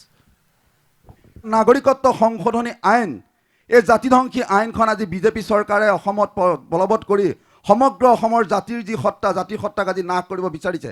আমি জাতীয়তাবাদী যুৱ ছাত্ৰ পৰিষদে এই মঞ্চৰ পৰা এই কথাটো ক'ব বিচাৰিছোঁ যে যি নাগৰিকত্ব সংশোধনী আইন, এই আইনখন সমৰ্থন কৰিছে, সেই সমৰ্থন কৰা দলক যাতে অসমৰ জনগণে ভোট নিদিয়ে, এই কথাটো আমি পুনৰবাৰ ৰাইজক আজি এই DY 365 আমি আপুনি ক'ব বিচাৰিছে যে নাগৰিকত্ব সংশোধনী বিধেয়কখন এইবাৰ নিৰ্বাচনত এটা মূল ইছ্যু হ'ব, সকলোকে আচলতে বেষ্ট লাগে এইবাৰ, কিন্তু সেই বেষ্টৰ ক্ষেত্ৰত নাগৰিকত্ব সংশোধনী বিধেয়কখন কিমান দূৰ বিবেচনাত লৈ আহিব সেইখিনি সময় আমি নিশ্চয় যেতিয়া ভোট হ'ব, ফলাফল আহিব, তাত আমি গম পাম। কিন্তু যি ধৰণে কোৱা হৈছে যে মুখ্যমন্ত্ৰীৰ সমষ্টি হিচাপে এই সমষ্টিটোত দুৰ্নীতিৰ পোহাৰ মেলিছে, প্ৰদূষণমুক্ত, সন্ত্ৰাসবাদমুক্ত বা বিদেশীমুক্ত মাজুলী অসম হোৱা নাই, কি ক'ব? প্ৰথমতে মই কওঁ এই ক্ষেত্ৰত তেওঁলোকে যি কৈছে নাগৰিকত্ব সংশোধনী বিধেয়কৰ কথা, নাগৰিকত্ব সংশোধনী বিধেয়কৰ জৰিয়তে কোনো বিদেশী ইয়াত আনিব খোজা নাই। যিখিনি প্ৰতাৰিত যিখিনি আমাৰ ভাৰতীয় নাগৰিক আছে, সেই নাগৰিকসকলক ইয়াত সংস্থাপন দিয়াৰ ব্যৱস্থা কৰি হৈছে। ইমান বছৰ যিসকল প্ৰতাৰিত হৈ আছিলে, সেই নাগৰিকসকল তেওঁলোকৰ নিজৰ দেশত যেনেধৰণে প্ৰতাৰিত হৈছিলে, তেওঁলোকক আজি সংস্থাপন দিয়াৰ ব্যৱস্থা কৰা হৈছে। আৰু সমান্তৰালভাৱে যিসমূহ সংগঠনে নাগৰিকত্ব সংশোধনী বিধেয়কৰ বিৰোধিতা কৰি আছে, তেওঁলোকৰ একমাত্ৰ স্বাৰ্থ, কিছু সংগঠনৰ একমাত্ৰ স্বাৰ্থ বাংলাদেশী মুছলমানৰ ৰক্ষণাবেক্ষণ কৰি ভোট বেংক সৃষ্টি কৰি সেই ভোট বেংকৰ জৰিয়তে পুনৰবাৰ শাসন অধিষ্ঠিত কৰা। কিন্তু সেই কাম ভাৰতীয় জনতা পাৰ্টীয়ে কোনোদিন হ'বলৈ নিদিয়ে আৰু ভাৰতীয় জনতা পাৰ্টী সম্পূৰ্ণ নাগৰিকত্ব সংশোধনী বিধেয়কৰ পক্ষত আছে। আৰু ভাৰতীয় জনতা পাৰ্টী নাগৰিকত্ব সংশোধনী বিধেয়কৰ জৰিয়তে অসমৰ যিসকল খিলঞ্জীয়া লোক, ভাৰতবৰ্ষৰ যিসকল খিলঞ্জীয়া লোক, সেইসকলৰ সুৰক্ষা নিশ্চিত কৰাৰ স্বাৰ্থত আছে। আৰু দ্বিতীয়তে মই এই ক্ষেত্ৰত কথা কৈছোঁ, মাননীয় মুখ্যমন্ত্ৰী ইয়াত যিদিনাৰ পৰা বিধায়ক হ'ল, তেখেতে যিদিনাৰ পৰা মাজুলীবাসীৰ দায়িত্ব ল'লে, সেই দিন ধৰি মাজুলী এটা জীয়াতু ভুগি থকা সমস্যা মাজুলীবাসী জনসাধাৰণে ভোগ কৰি আছিলে। লেচীসকলৰ যি দৌৰাত্ম্য, ঘাটত যি কুকুৰ মেকুৰীৰ দৰে জনসাধাৰণক ব্যৱহাৰ কৰে, সেই ব্যৱহাৰৰ পৰা আমাৰ প্ৰত্যেকজন মাজুলীবাসীয়ে মুক্ত হ'ল। আজি সেই কথা সমগ্ৰ মাজুলীবাসীয়ে স্বীকাৰ কৰে, আৰু তাৰ বাবে আমি মাননীয় মুখ্যমন্ত্ৰী মহোদয়ক ধন্যবাদ জ্ঞাপন কৰিবই লাগিব। হয়, কেবটো আচলতে কি ধৰণৰ ইছ্যু হ'ব পাৰে? নাগৰিকত্ব সংশোধনী বিধেয়কৰ কৃষক মুক্তিৰ প্ৰতিনিধি কোন আছে? আপুনি কেবটো এই নাগৰিকত্ব সংশোধনী বিধেয়ক কিমান দূৰ ইছ্যু হ'ব পাৰে? কাৰণ সেই মূল ইছ্যুটো, নাগৰিকত্ব সংশোধনী বিধেয়কৰ মূল ইছ্যুটোক লৈ অসম গণ পৰিষদ বা কংগ্ৰেছ দলে যোৱা পঞ্চায়ত নিৰ্বাচন খেলিছিল, কিন্তু সেইটো ভোটত ৰিফ্লেক্ট নহ'ল। নহয়, আটাইতকৈ ডাঙৰ কথা হ'ল কি, এইটো হৈছে সংসদীয় নিৰ্বাচন। এই সংসদীয় নিৰ্বাচনটোত যেতিয়া কেন্দ্ৰীয় চৰকাৰে অসমৰ জনসাধাৰণৰ ওপৰত এটা জনবিৰোধী সিদ্ধান্ত জাপি দিছে, যিটো তেওঁলোকৰ যিটো মতে যে তেওঁলোকে মুছলমান বাংলাদেশীৰ কথা কৈ আছে, কিন্তু মুছলমান বাংলাদেশী খেদাৰ দায়িত্ব কাৰ? কাৰণ কংগ্ৰেছৰ দিনত মুছলমান বাংলাদেশী নেখেদাৰ কাৰণে আল্টিমেটলি বিজেপিক ভোট দিয়া হৈছে জনসাধাৰণে। বিজেপিক এইটো কাৰণে ভোট দিছিলে, যেতিয়া নৰেন্দ্ৰ মোদী ডাঙৰীয়া 2014 চনত কৈছিলে যে 16 মে' দিনা তালি টোপোলা বান্ধিব লাগিব বাংলাদেশীয়ে, তেতিয়া ৰাইজে সেই বিজেপিৰ ওপৰত যথেষ্ট আস্থা আৰু বিশ্বাসত লৈ বাংলাদেশী মুক্ত এখন অসম বিচাৰি কিন্তু বিজেপিক ভোট দিছিলে। আজি বিজেপিয়ে কিন্তু সেই বাংলাদেশীখিনি, যদি বাংলাদেশী মুছলমান আছে, তেওঁলোকক কিয় বিতাড়ন নকৰে? আৰু তেওঁলোকৰ ওপৰত আকৌ হিন্দু বাংলাদেশী জাপি দি পেলাই অসমীয়া কি জাতি গঠনৰ এইটো সংজ্ঞা আনিছে, আমি কিন্তু এই কথাটো ধৰিব পৰা নাই। ধন্যবাদ। কংগ্ৰেছৰ প্ৰতিনিধি কোনোবাই, আপোনাক বাদ দি আপুনি এবাৰ ক'লে আৰু কোনোবাই ক'ব বিচাৰিব? হয়, নিশ্চিতৰূপে মই এটা কথা ক'ব বিচাৰোঁ, হিন্দুৱেই হওক বা মুছলমানেই হওক, বিদেশী আমি ভাৰতীয় জাতীয় কংগ্ৰেছ দলৰ পৰা আমি বিদেশীমুক্ত অসম এখনৰ কল্পনা কৰোঁ। আৰু যিটো আমাৰ সন্মানীয় AVPPৰ ঋতুপৰ্ণ শৰ্মা ডাঙৰীয়াই কৈছে যে মাজুলীত যথেষ্ট উন্নয়ন হৈছে, তেওঁ কৈছে মুখ্যমন্ত্ৰীৰ কাৰ্যকালৰ দিনত যথেষ্ট উন্নয়ন হৈছে, কিন্তু মই এটা কথা ক'ব বিচাৰোঁ, আজি বিষয়বস্তুটো হৈছে আমাৰ সাধাৰণ নিৰ্বাচনৰ কেন্দ্ৰিক। আমাৰ প্ৰধান বৰুৱা ডাঙৰীয়াই মাজুলী সমষ্টি উন্নয়ন কি কৰিছে, আমি সেইটো কথা প্ৰথম আমি আনিব লাগিব। মুখ্যমন্ত্ৰীৰ প্ৰতিচ্ছবি লৈ সাংসদগৰাকী জিকি যাব কেতিয়াও নোৱাৰে। তেখেতে সাংসদগৰাকীয়ে যোৱা বিগত সময়ছোৱাত মাজুলী সমষ্টিৰ কি উল্লেখযোগ্য কাম কৰিলে? তেওঁলোকে বিজেপি দলে এটা প্ৰচাৰ কৰি আছে যে তেওঁ 11 মাহত 23 বাৰকৈ মাজুলী ভ্ৰমণ কৰিলে। কেৱল মাজুলী ভ্ৰমণ কৰিলে মাজুলী উন্নয়নটো সূচায় নেকি? মই তেওঁলোকক প্ৰশ্ন কৰিব বিচাৰিছোঁ। আৰু এগৰাকী, মই ইয়ালৈ অহাৰ সময়ছোৱাত আমাৰ নামনি মাজুলী এগৰাকী ব্যক্তিয়ে তেওঁ কৈছিলে যে নামনি মাজুলীত যথেষ্ট উন্নয়ন কৰিছে সাংসদগৰাকীয়ে। মই তেখেতক প্ৰশ্ন কৰিব বিচাৰিছোঁ, নামনি মাজুলীত সাংসদ উন্নয়ন পুঁজিৰ দ্বাৰা কিটো এটা প্ৰজেক্ট কৰা গৈছে, কি উন্নয়ন হৈছে, তেওঁ মোক মুকলিমূৰীয়াকৈ জনাওক। আৰু মই এটা প্ৰশ্ন তেওঁক ক'ব বিচাৰিছোঁ, সাংসদ উন্নয়ন পুঁজিৰ যোগেদি বা NSPCৰ যোগেদি কেইটামান তেওঁ ষ্ট্ৰীট লাইট দিছিলে সাংসদজনে, কিন্তু নামনি মাজুলীত কেইটা ষ্ট্ৰীট লাইট প্ৰদান কৰিলে? আমাৰ দুগৰাকী মুখপাত্ৰ আছে, মই তেওঁলোকৰ পৰা জানিব বিচাৰিম। ধন্যবাদ। কোনে ক'ব ভাৰতীয় জনতা পাৰ্টিৰ ফালৰ পৰা? হয়, মুখ্যমন্ত্ৰীগৰাকীয়ে মাজুলীৰ যি সামগ্ৰিক উন্নয়নৰ যাত্ৰা, সেই যাত্ৰা মাজুলীবাসী ৰাইজে পাবলৈ সক্ষম হৈছে, যিটোৰ কাৰণে মাজুলীবাসী ৰাইজে 20খন পঞ্চায়তত ভাৰতীয় জনতা পাৰ্টীৰ প্ৰাৰ্থীক জয়যুক্ত কৰাই নজিৰবিহীন এক ঘটনা মাজুলীৰ সৃষ্টি কৰিলে। ভাৰতীয় জনতা পাৰ্টীৰ নীতি আৰু আদৰ্শ, মুখ্যমন্ত্ৰীগৰাকী যি মাজুলীৰ প্ৰতি থকা দায়বদ্ধ প্ৰকাশ কৰি মাজুলীৰ যি সামগ্ৰিক উন্নয়নৰ ধাৰা বহিছে, আমি তাত আৰু বেলেগে কিবা ক'বলগীয়া আছে বুলি মই ভবা নাই। এইফালে পোহৰ থকাহেঁতেন মই দেখালোহেঁতেন 1,30,00,000 টকা এই বিদ্যালয়খনৰ নিৰ্মাণৰ কাৰণে 1,30,00,000 টকা কাম চলি আছে। নজিৰবিহীন ঘটনা। এইখন মাজুলীৰ বাটকটীয়া শিক্ষা অনুষ্ঠান 1924 চনত প্ৰতিষ্ঠা হৈছিল। ইয়াত এটা ভূত বাংলা আছিল, সেই ভূত বাংলাটো ইয়াত থকা সকলোৱে দেখিছিল, কিন্তু আমাৰ চৰকাৰে 1,35,00,000 টকা দি পুনৰ নিৰ্মাণ কৰাৰ ব্যৱস্থা কৰিছে।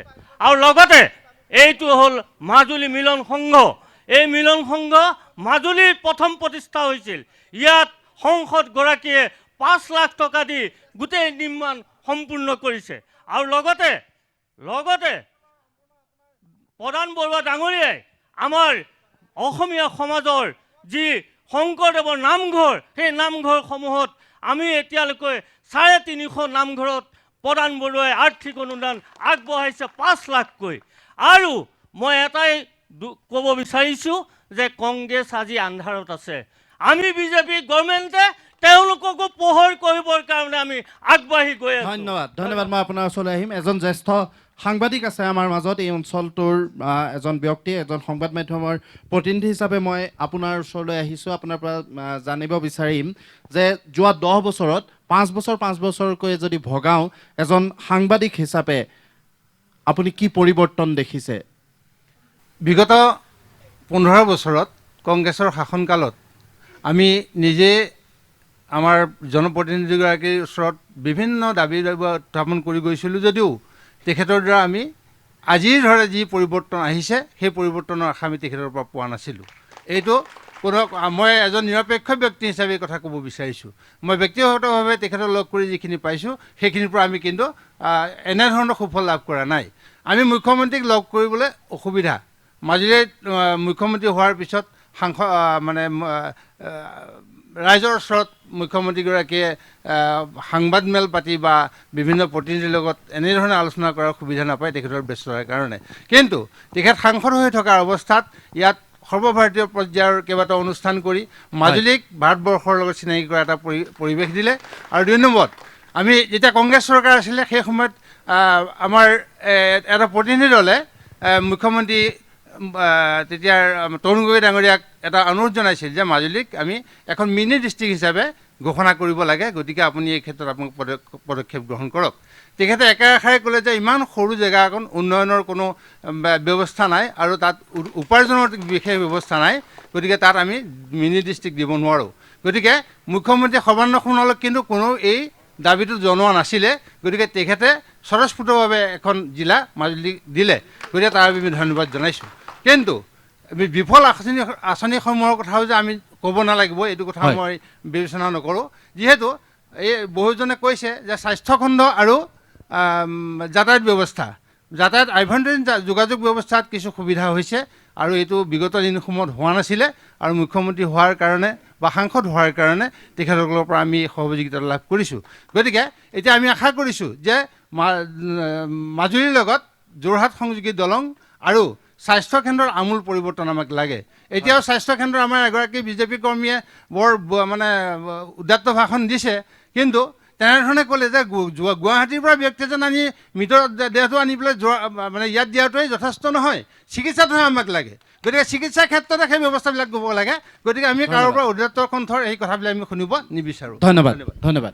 হয়, যেতিয়া আমাৰ ৰাষ্ট্ৰীয় পৰ্যায়ৰ যিখন যোগ হৈছিলে ইয়াত তেখেতক কৈছিলোঁ, আমাৰ সমাদেৱক, যে আপুনি আমাৰ মাজুলীত যদি উন্নতি বিচাৰে বা দেশৰ যদি উন্নতি বিচাৰে আপুনি ৰাস্তা পদূলি উন্নতি কৰক। আৰু তেখেতক ধন্যবাদ জ্ঞাপন কৰিছোঁ আৰু এইখন চৰকাৰক আমি ধন্যবাদ জ্ঞাপন কৰিছোঁ। আমাৰ দৃষ্টিত যথেষ্টখিনি আমি উন্নতি দেখিছোঁ। আৰু তেখেতবিলাকক এটাই কথা কওঁ যে ৰজা হৈছে প্ৰজাৰ সুখৰ কাৰণে, আৰু ৰজাক আমি এটাই ক'ব কৈছোঁ আধ্যাত্মিকভাৱে যে আপুনি যদি ৰজাৰ সুখ বিচাৰে তেতিয়াহ'লে মধ্যম ৰাতি এই অসম ভূমিত ভ্ৰমণ কৰক। মধ্যম ৰাতি যদি অসম ভূমিত ভ্ৰমণ কৰে তেতিয়া গাঁৱে ভূঞে আপুনি যাওক, কোন প্ৰজাই কান্দিছে কোন প্ৰজাই হাঁহিছে তেতিয়াহে গম পাব। দিনত যদি ৰজা যায় প্ৰজাৰ সুখ দুখ একো বুজি নাপায়। ধন্যবাদ। মই সকলোকে এটি ঘোষাৰে এটি শেষ কৰিছোঁ। সৰ্বে ভৱন্তু সুখিনঃ সৰ্বে সন্তু নিৰাময় সৰ্বে পশ্যন্তু মা কৈছি দুখ ভগৱত। আৰু এটাই কথা মই মাজুলীবাসী হৈ পেলাই কওঁ যে আপোনালোকে খং ৰাগেৰে কথা নক'ব। খঙে মানুহক চণ্ডাল কৰে। আপুনি চণ্ডাল হ'বলৈ বিচাৰিছে নেকি? আমি এক ভাই, আমি মাজুলী উন্নতিৰ কাৰণে চিন্তা কৰক। ইয়াত দল সংগঠনৰ কথা নাই, সকলোকে এটাই কথা কৈছোঁ যে আপোনালোকে ভাই হওক, আমি দল এৰি দিয়ক, সকলো দলে এক হওক আৰু মাজুলীৰ উন্নতিৰ কাৰণে চিন্তা কৰক। উন্নতিৰ কাৰণে সকলোৱে চিন্তা কৰিব লাগে বুলি কৈছে। বেষ্ট লাগে এইবাৰ মাজুলীবাসীক। কিন্তু এটা কথা ঠিক যে সকলোৱে শাসকীয় দলেই হওক বা বিৰোধী পক্ষই হওক যোৱা সময়খিনিত এই অনুষ্ঠানটোৰ মাজতেই হওক বা আজি দুপৰীয়া ভাগত আহি পোৱাৰ পিছত ইয়াত যেতিয়া বিভিন্নজনৰ সৈতে কথা পাতিছোঁ সকলোৱে এটা কথা কৈছে যে মাজুলীৰ আচলতে যাতায়াত ব্যৱস্থাটোৰ এটা উন্নতি হৈছে যোৱা সময়খিনিত আৰু সামগ্ৰিকভাৱে এটা উন্নয়নৰ এখন ছবি তেওঁলোকে দেখা পোৱা বুলি কৈছে। একে সময়তে কৈছে যে ইয়াৰ যদি কৃতিত্ব পায় তেতিয়াহ'লে মুখ্যমন্ত্ৰী সৰ্বানন্দ সোণোৱালেহে পাব। সাংসদ হিচাপে প্ৰদান বৰুৱাই ইয়াৰ কোনো কৃতিত্ব দাবী কৰিব নোৱাৰে। সেই বিষয়বিলাক কিমান দূৰ হয় আপোনালোকৰ ওচৰলৈ আহিম, মই কথাখিনি আপোনালোকক সুধিম, কিন্তু তাৰ পূৰ্বে মই এই অনুষ্ঠানত ল'ব খুজিছোঁ best cement the great election debate 2019ত মই ল'ব খুজিছোঁ এক চমু বিৰতি। কণ্টেক্ট বিৰতিৰ পিছত পুনৰ উভতি আহিছোঁ best cement the great election debate 2019ৰ মাজলৈ। সকলোৱে কৈছে যে বেষ্ট লাগে এইবাৰ, আৰু বেষ্ট কোন হ'ব। মই ভাৰতীয় জনতা পাৰ্টীৰ প্ৰতিনিধিৰ ওচৰলৈ পুনৰ আহিছোঁ। মই দুটামান কথা আপোনালোকে ইয়াত আমাৰ অনুষ্ঠান হ'লে বা বিভিন্ন প্ৰসংগ হ'লেই গড়মূৰবাসীয়ে গড়মূৰৰ কথা ক'বলৈ সুযোগ পায়, কমলাবাৰীয়ে কমলাবাৰীৰ কথা ক'বলৈ সুযোগ পায়, কিন্তু সদায় মানে উন্নয়নৰ ক্ষেত্ৰত পিছ পৰি ৰয় আহঁতগুৰিৰ সেই অঞ্চলকেইটা, সেইকেইটাৰ প্ৰতি ভাৰতীয় জনতা পাৰ্টীৰ চৰকাৰে দৃষ্টি দিব পাৰিছে নে নাই? আজিও সেই অঞ্চলটোলৈ কোনো ধৰণৰ যাতায়াতৰ ব্যৱস্থা নাই, এক অনগ্ৰসৰ অঞ্চল। কি কৰিব পাৰিছে ভাৰতীয় জনতা পাৰ্টীৰ চৰকাৰে? ধন্যবাদ। মই আপোনাৰ পৰা 2 মিনিট সময় লৈছোঁ, অনুগ্ৰহ কৰি সময়কণ দিব। যে ৰাইজে সকলোৱে জানে কেন্দ্ৰত চৰকাৰ, ৰাজ্যত চৰকাৰ, দুয়োখন চৰকাৰ যদি একেটা দলৰে হয় তেতিয়া একত্ৰিতভাৱে তেখেতসকলে যোগাত্মকভাৱে কাম কাজখিনি আগবঢ়াই নিয়াৰ সুবিধা হয়। আজি ভাৰতবৰ্ষৰ নৰেন্দ্ৰ মোদী ডাঙৰীয়াৰ নেতৃত্বত যিখন দেশত চৰকাৰ, এই চৰকাৰখনে জনসাধাৰণৰ কাৰণে, দৰিদ্ৰ জনসাধাৰণৰ কাৰণে 33খন আঁচনি গ্ৰহণ কৰিছে, আৰু এই 33খন আঁচনিৰ অধীনত সমগ্ৰ দেশৰ 22 কোটি জনসাধাৰণ তাৰ পৰা উপকৃত হ'বলৈ সক্ষম হৈছে। আৰু এই যে কেন্দ্ৰীয় চৰকাৰৰ আঁচনি গ্ৰহণ কৰিছে, তাৰ কাৰণে লখিমপুৰ সংসদীয় সমষ্টিৰ প্ৰতিনিধিগৰাকী তাৰ অংশীদাৰ নহয় নেকি? আমি প্ৰশ্ন কৰিব বিচাৰিছোঁ। ইয়াৰ পূৰ্বে কংগ্ৰেছ দলৰো সাংসদ আছিল নহয়, অন্যান্য দলৰো সাংসদ দেশত আছিল নহয়, তেতিয়াহ'লে দেশৰ জনসাধাৰণে আগতে ইন্দিৰা আৱাস যোজনা পাবলৈ পঞ্চায়তৰ সভাপতিক 20,000 ঘোষ দিব লাগে মাটি বেচি পেলাই। আজি তাৰিখত প্ৰধানমন্ত্ৰী আৱাস যোজনা ঘৰৰ পাবলৈ হ'লে প্ৰত্যক্ষভাৱে বেংকত তেওঁলোকৰ পইচা সোমাই, কোনো মধ্যভোগী দালাল নাই।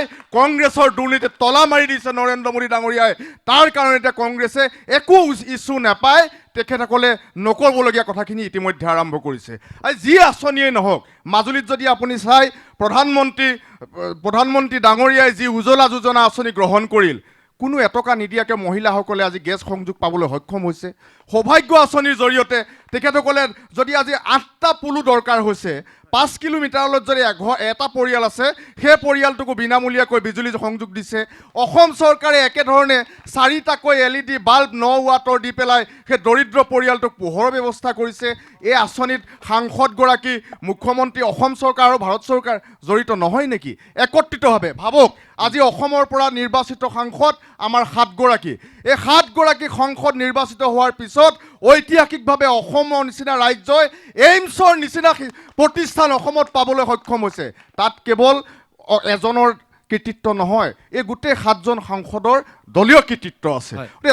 এগৰাকী সংসদে এটা কথা মই আপোনাক ক'ব লাগিব, প্ৰধান বৰুৱা ডাঙৰীয়াই মাত্ৰ 2টা বছৰ পাইছে। এই 2টা বছৰে তেখেতে লখিমপুৰ লোকসভাৰ লগতে মাজুলী সমষ্টিত তেখেতে মাজুলীৰ গ্ৰাম্যাঞ্চলৰ উন্নয়নৰ কাৰণে হওক, আন সমস্যাৰ কাৰণে যি পদক্ষেপ গ্ৰহণ কৰিছে, এটা উল্লেখজনীয় পদক্ষেপ গ্ৰহণ কৰিছে। মোক ক'ব দিয়ক, মোক 2 মিনিট আপোনাৰ পৰা অনুগ্ৰহ কৰি লৈছোঁ যে ডিজাষ্টাৰ মেনেজমেণ্টত মাজুলীত ধুমুহা হ'লে, কিবা আন প্ৰতিকূল কিবা পৰিৱেশ হ'লে, প্ৰাকৃতিক দুৰ্যোগ হ'লে আগতে এনেকুৱা নজিৰ আছিল।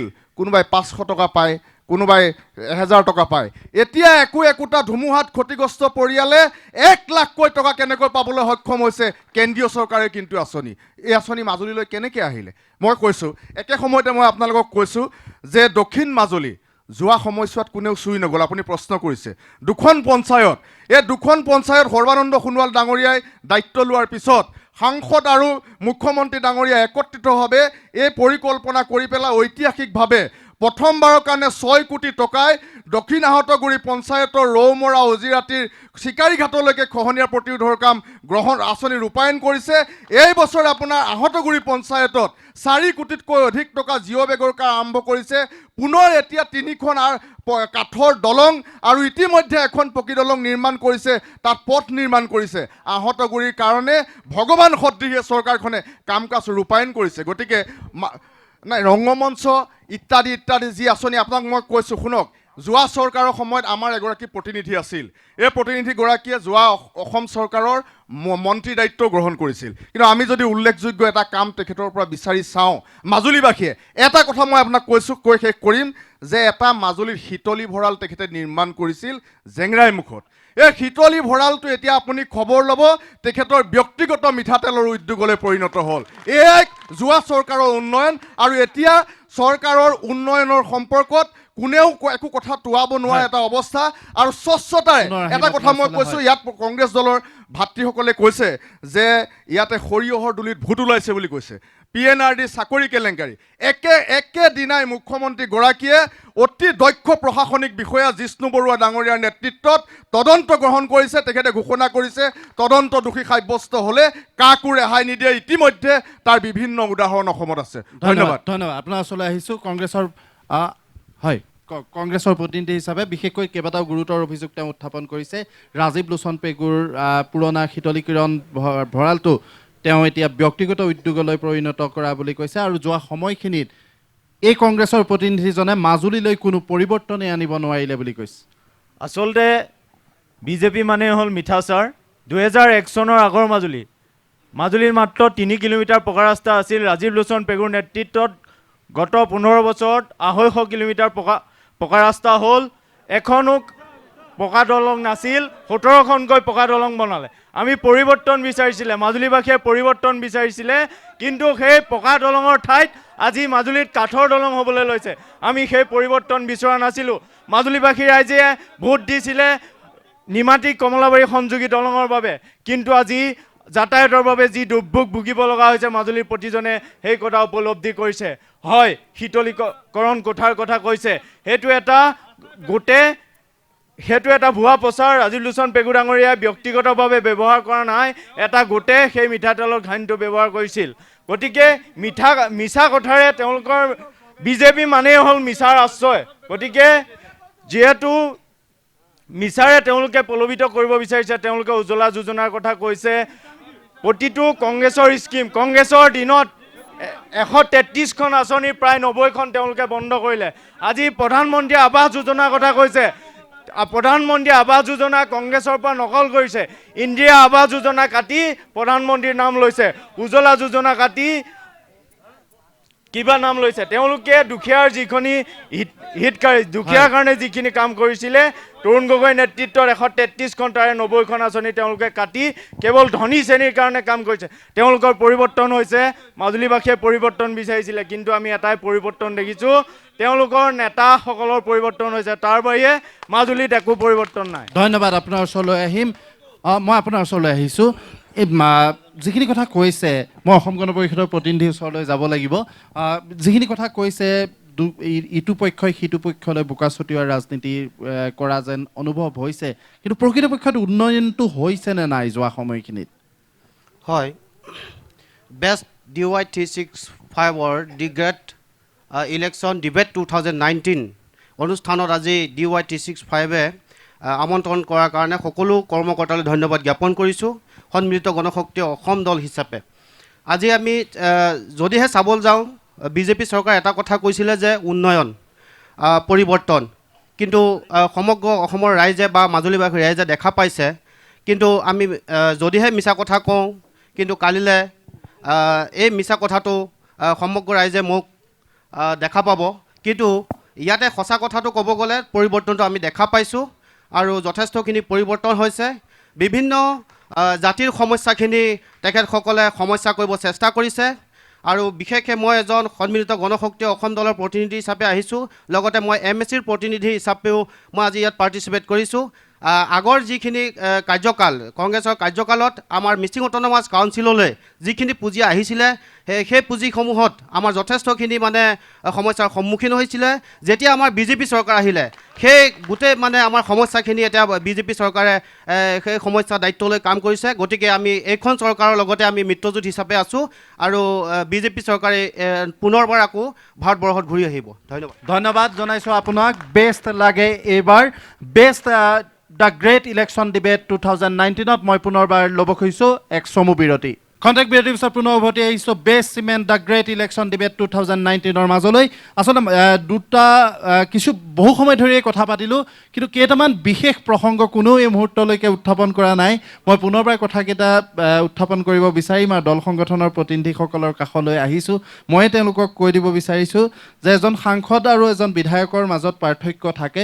সাংসদ হিচাপে বিশেষকৈ ৱৰ্ল্ড হেৰিটেজ চাইট কৰাৰ ক্ষেত্ৰত, মাজুলীক ৱৰ্ল্ড হেৰিটেজ চাইট কৰাৰ ক্ষেত্ৰত তেখেতৰ যথেষ্ট কৰণীয় আছে, সেইখিনি তেওঁ কিমান দূৰ কৰিব পাৰিছে, বা মাজুলী সত্ৰীয়া সংস্কৃতিৰ পীঠস্থান হিচাপে এটা ইয়াত আচলতে পাৰফৰ্মিং আৰ্ট চেণ্টাৰ লাগে, এটা উচ্চ অত্যাধুনিক এটা প্ৰকল্প লাগে, সেইটো মই অনুভৱ কৰিছোঁ।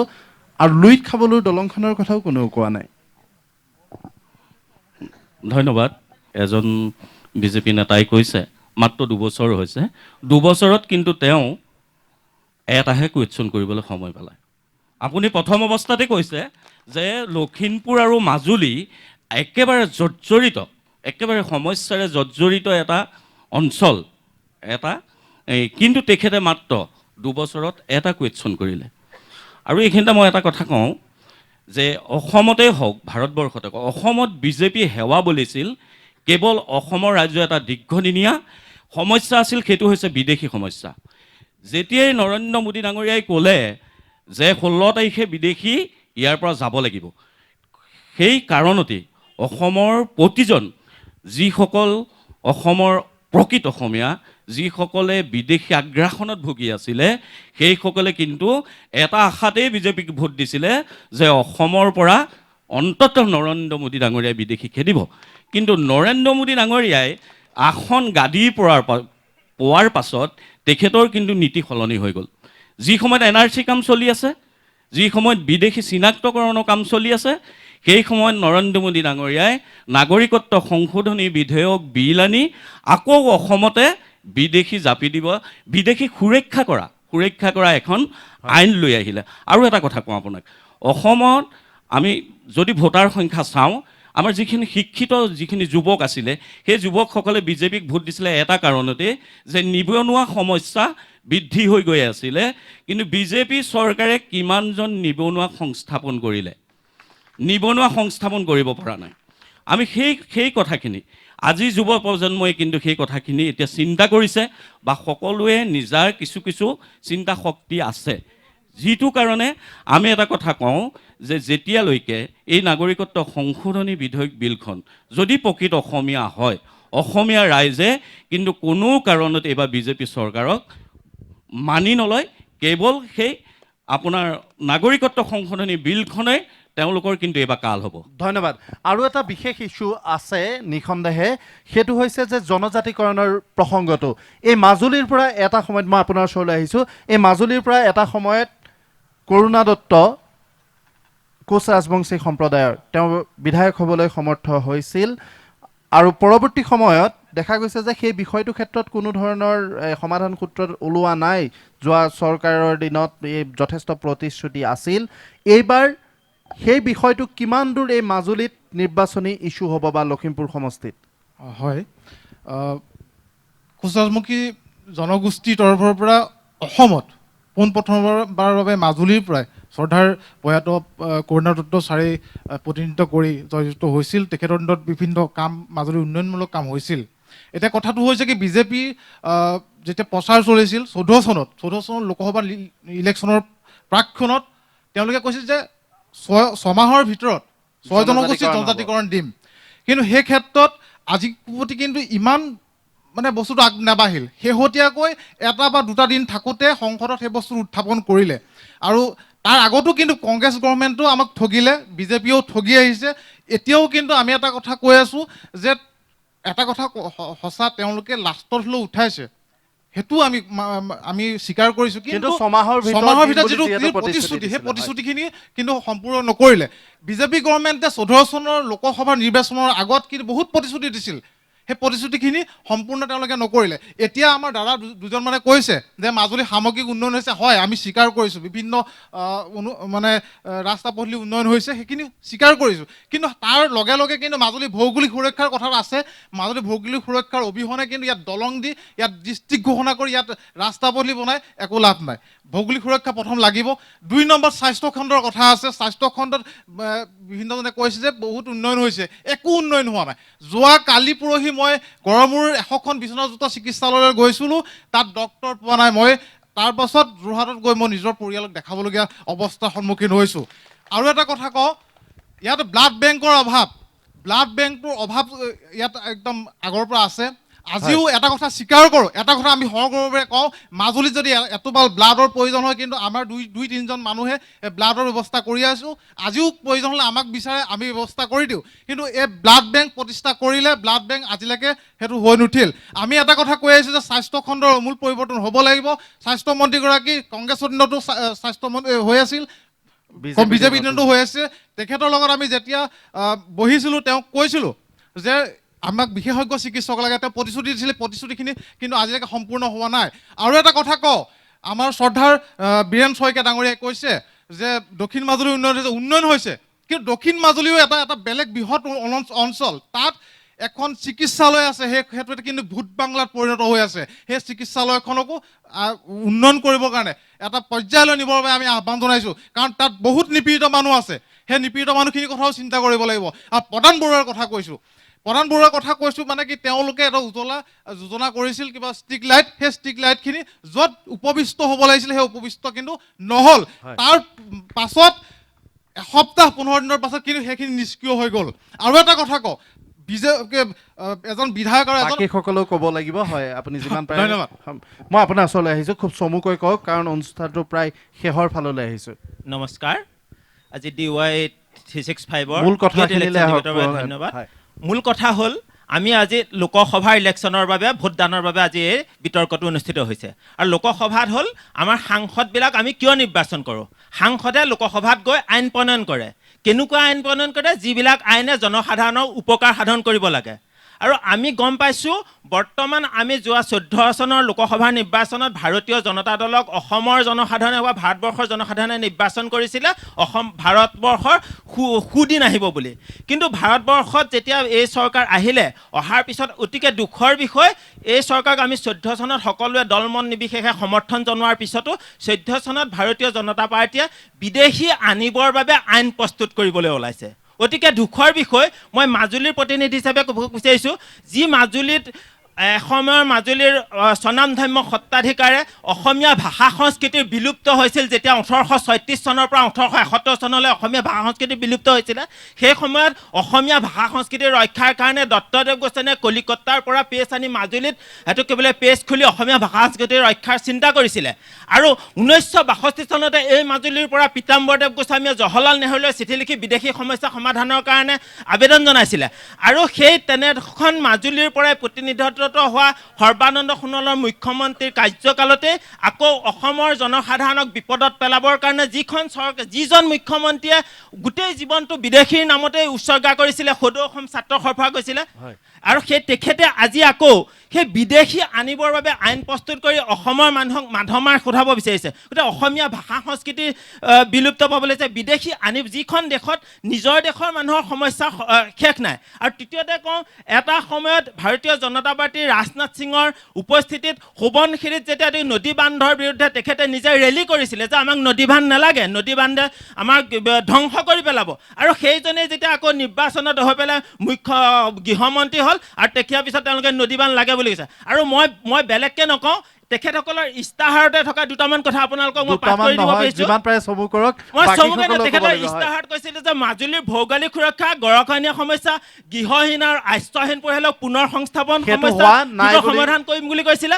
এইবিলাক হোৱা নাই। আৰু এটা মই গোটেইখিনি গাবলৈ সময় নাই, তথাপিতো মই ইয়াত আৰু এটা কৈ দিওঁ। লাষ্টত আছে আৰ্ছেনিকযুক্ত বিশুদ্ধ খোৱা পানী যোগান ধৰাৰ ব্যৱস্থা কৰিছিলে। আৰ্ছেনিকযুক্ত বিশুদ্ধ খোৱা পানী মাজুলীৰ মানুহে পাইছেনে? মাজুলীত এইটো কি বুলি কয়, জনস্বাস্থ্য বিভাগৰ আৰ্ছেনিক নাই ইয়াত লিখাই ভুল আছে, গতিকে মই ইয়াৰ পৰা গোৱাৰ কাৰণে ভুল হৈছে। ধন্যবাদ। আৰু মাজুলী জনস্বাস্থ্য বিভাগৰ বহুতো আঁচনি আছে, কিন্তু এই বিশুদ্ধ খোৱা পানী মানুহে পোৱা নাই। ধন্যবাদ। মই পুনৰ আহিবলৈ চেষ্টা কৰিম আপোনাৰ ওচৰলৈ। মই বিজেপি আপুনি যিখিনি কথা ক'লে সেইখিনি কথা সন্দৰ্ভত ভাৰতীয় জনতা পাৰ্টীৰ প্ৰতিনিধিৰ কি প্ৰতিক্ৰিয়া আছে, কেইবাটাও স্পষ্ট কথা কৈছে। বিগ ডেমৰ প্ৰসংগটো আহিছে, মাজুলীৰ ক্ষেত্ৰত অন্যতম এটা চেঞ্চিটিভ প্ৰসংগ। প্ৰথমতে মই তেখেতক এটা কথা ক'ব বিচাৰিছোঁ, যদি মাজুলী মানুহে বা সমগ্ৰ অসমৰ মানুহে যদি ভাৰতীয় জনতা পাৰ্টীৰ চৰকাৰখনক যদি বেয়া পালেহেঁতেন, তেন্তে যোৱা পঞ্চায়ত নিৰ্বাচনত আমি 20টা পঞ্চায়তৰ 19টা জিকাৰ কোনো কথাই নাছিলে, যে আমি 20টাই জিকিছোঁ। গতিকে আমাক এই অসমৰ মানুহে হওক বা মাজুলী মানুহে হওক, আজি যিহেতু আপুনি মাজুলীৰ কথা পাতিবলৈ আহিছে, মই দুটামান কথা কৈছোঁ যে আমাৰ চৰকাৰৰ যিখিনি আঁচনি, সেই আঁচনিখিনি মুখ্যমন্ত্ৰী সৰ্বানন্দ সোণোৱালদেৱৰ নেতৃত্বত আজি সকলো কৰ্মীৰ সহযোগত আমি প্ৰত্যেক গাছে গাছে আমি সকলোকে দিবৰ বাবে আমি যত্নপৰ হৈছোঁ আৰু আমি এইটো কৰি দেখাইছোঁ। আজি চাওক, আজি অলপ মোৰ আমাৰ ইয়াতে থকা এজন কংগ্ৰেছ বন্ধুৱে ক'লে 260 কিলোমিটাৰ নে 250 কিলোমিটাৰ। দাদা আপোনাক মই অনুৰোধ জনাইছোঁ, কাইলৈ গোটেই মাজুলী ঘূৰক, 250 কিলোমিটাৰ আপুনি মাজুলীৰ ব্যাসাৰ্ধটো আপুনি সেইটো ৰাস্তা নাপায়। মানে তেওঁলোকৰ কথাতে তেওঁলোকৰ কোনো ডাটাবেছ নাই, তেওঁলোকে কোনো এটা কথা যে ক'ব লাগে, এটা যে ডাটাভিত্তিক কথা ক'ব লাগে সেইটোৱে নাজানে। গতিকে মাজুলী উন্নয়নৰ ক্ষেত্ৰত আজি চাওক, অখিল গগৈটো স্পষ্ট কৈছে যে কংগ্ৰেছ মানে বিজেপিক ভোট নিদিবা, হীৰেণ গোহাঁইটো ডাইৰেক্ট কৈ দিলে যে কংগ্ৰেছক ভোট দিবা। আজি যিসকল তেওঁলোকৰ প্ৰতিনিধি বহি আছে, তেওঁলোকে কাক ভোট দিবলৈ কৈছে বা কাক ভোট নিদিবলৈ কৈছে ৰাইজেতো স্পষ্টভাৱে গম পাই আছে। মই শেষত আপোনাৰ এটা কথাই ক'ব বিচাৰিছোঁ, আমি জনসাধাৰণক যি আস্থা প্ৰদান কৰিছিলোঁ, সেই আস্থা আমি দিবলৈ সক্ষম হৈছোঁ। আৰু মই এজন যুৱক, আজি বহুতে যুৱকৰ কথা কৈছে ইয়াতে, মোৰ বেয়া লাগে, তেওঁ যদি যুৱক হ'লহেঁতেন মই যুৱক বুলি মই মানি চলিলোহেঁতেন। যুৱকসকলে 2014 চনত নৰেন্দ্ৰ মোদী দেৱক যি আশা কৰিছিলে, 5 বছৰ তেওঁ সেইটো আশাটো বাস্তৱ ৰূপত প্ৰতিফলিত কৰিলে।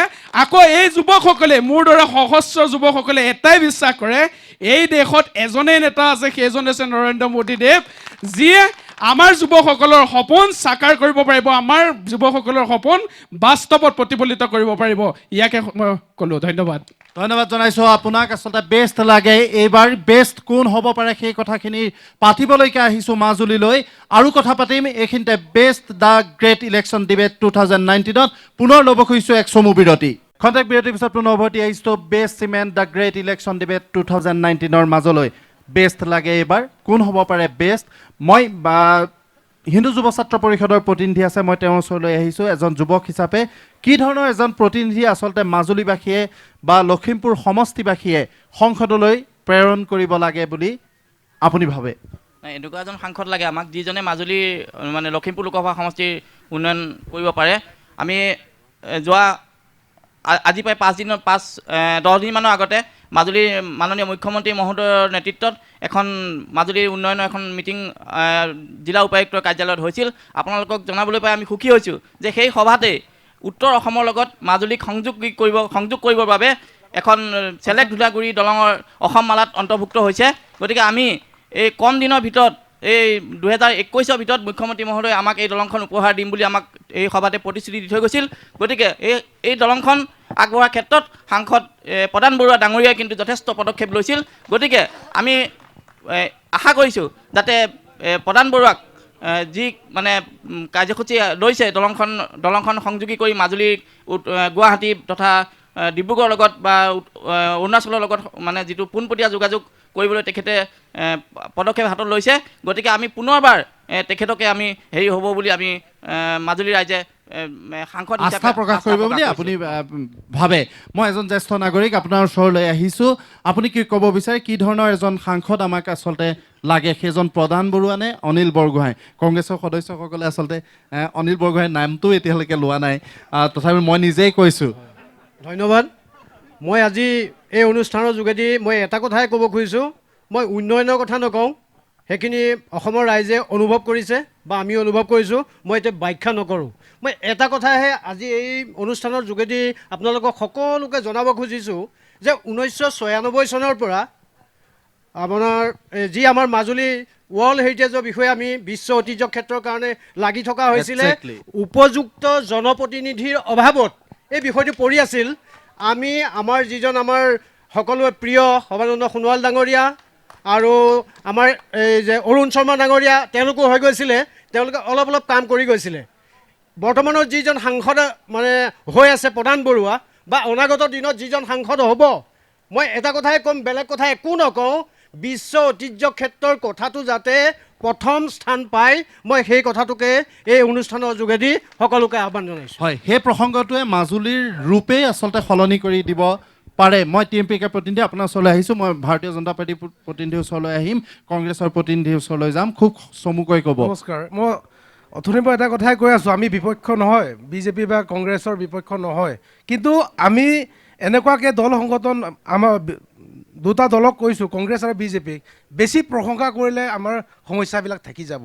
সেইকাৰণে সঁচাটো সঁচা, আমি কৈছোঁ উন্নয়ন হৈছে, কিন্তু যোনটো আগতে কৰি ল'ব লাগে এইটো এতিয়ালৈকে কৰা নাই, যোনটো পিছত কৰিব লাগে তাক আগত কৰিছে, তেনেকুৱা এটা খেলি মেলি হৈছে। আৰু 95ত অথনি আমাৰ দাদা এজনে কৈছিলে 95ত কিন্তু আমাৰ TMPK জিলা হ'ব লাগে বুলি স্পষ্ট দাবী দিছে 14টা দাবী চন্দনৰ ভিতৰত। আৰু এতিয়ালৈকে আমি মাজুলী মহকুমা আগতে হৈ আছিলে যদিও মাজুলী জিলা সমিতি হিচাপে আমি TMPK গঠন কৰি আহিছোঁ, প্ৰতিনিধিত্ব কৰি আহিছোঁ। আমি এতিয়াও জিলা হ'ল, আমি আগৰ পৰা ক'বলৈ গ'লে নিজে দূৰদৰ্শী বুলি পৰিচয় দিব লাগিব। ধন্যবাদ, ধন্যবাদ জনাইছোঁ।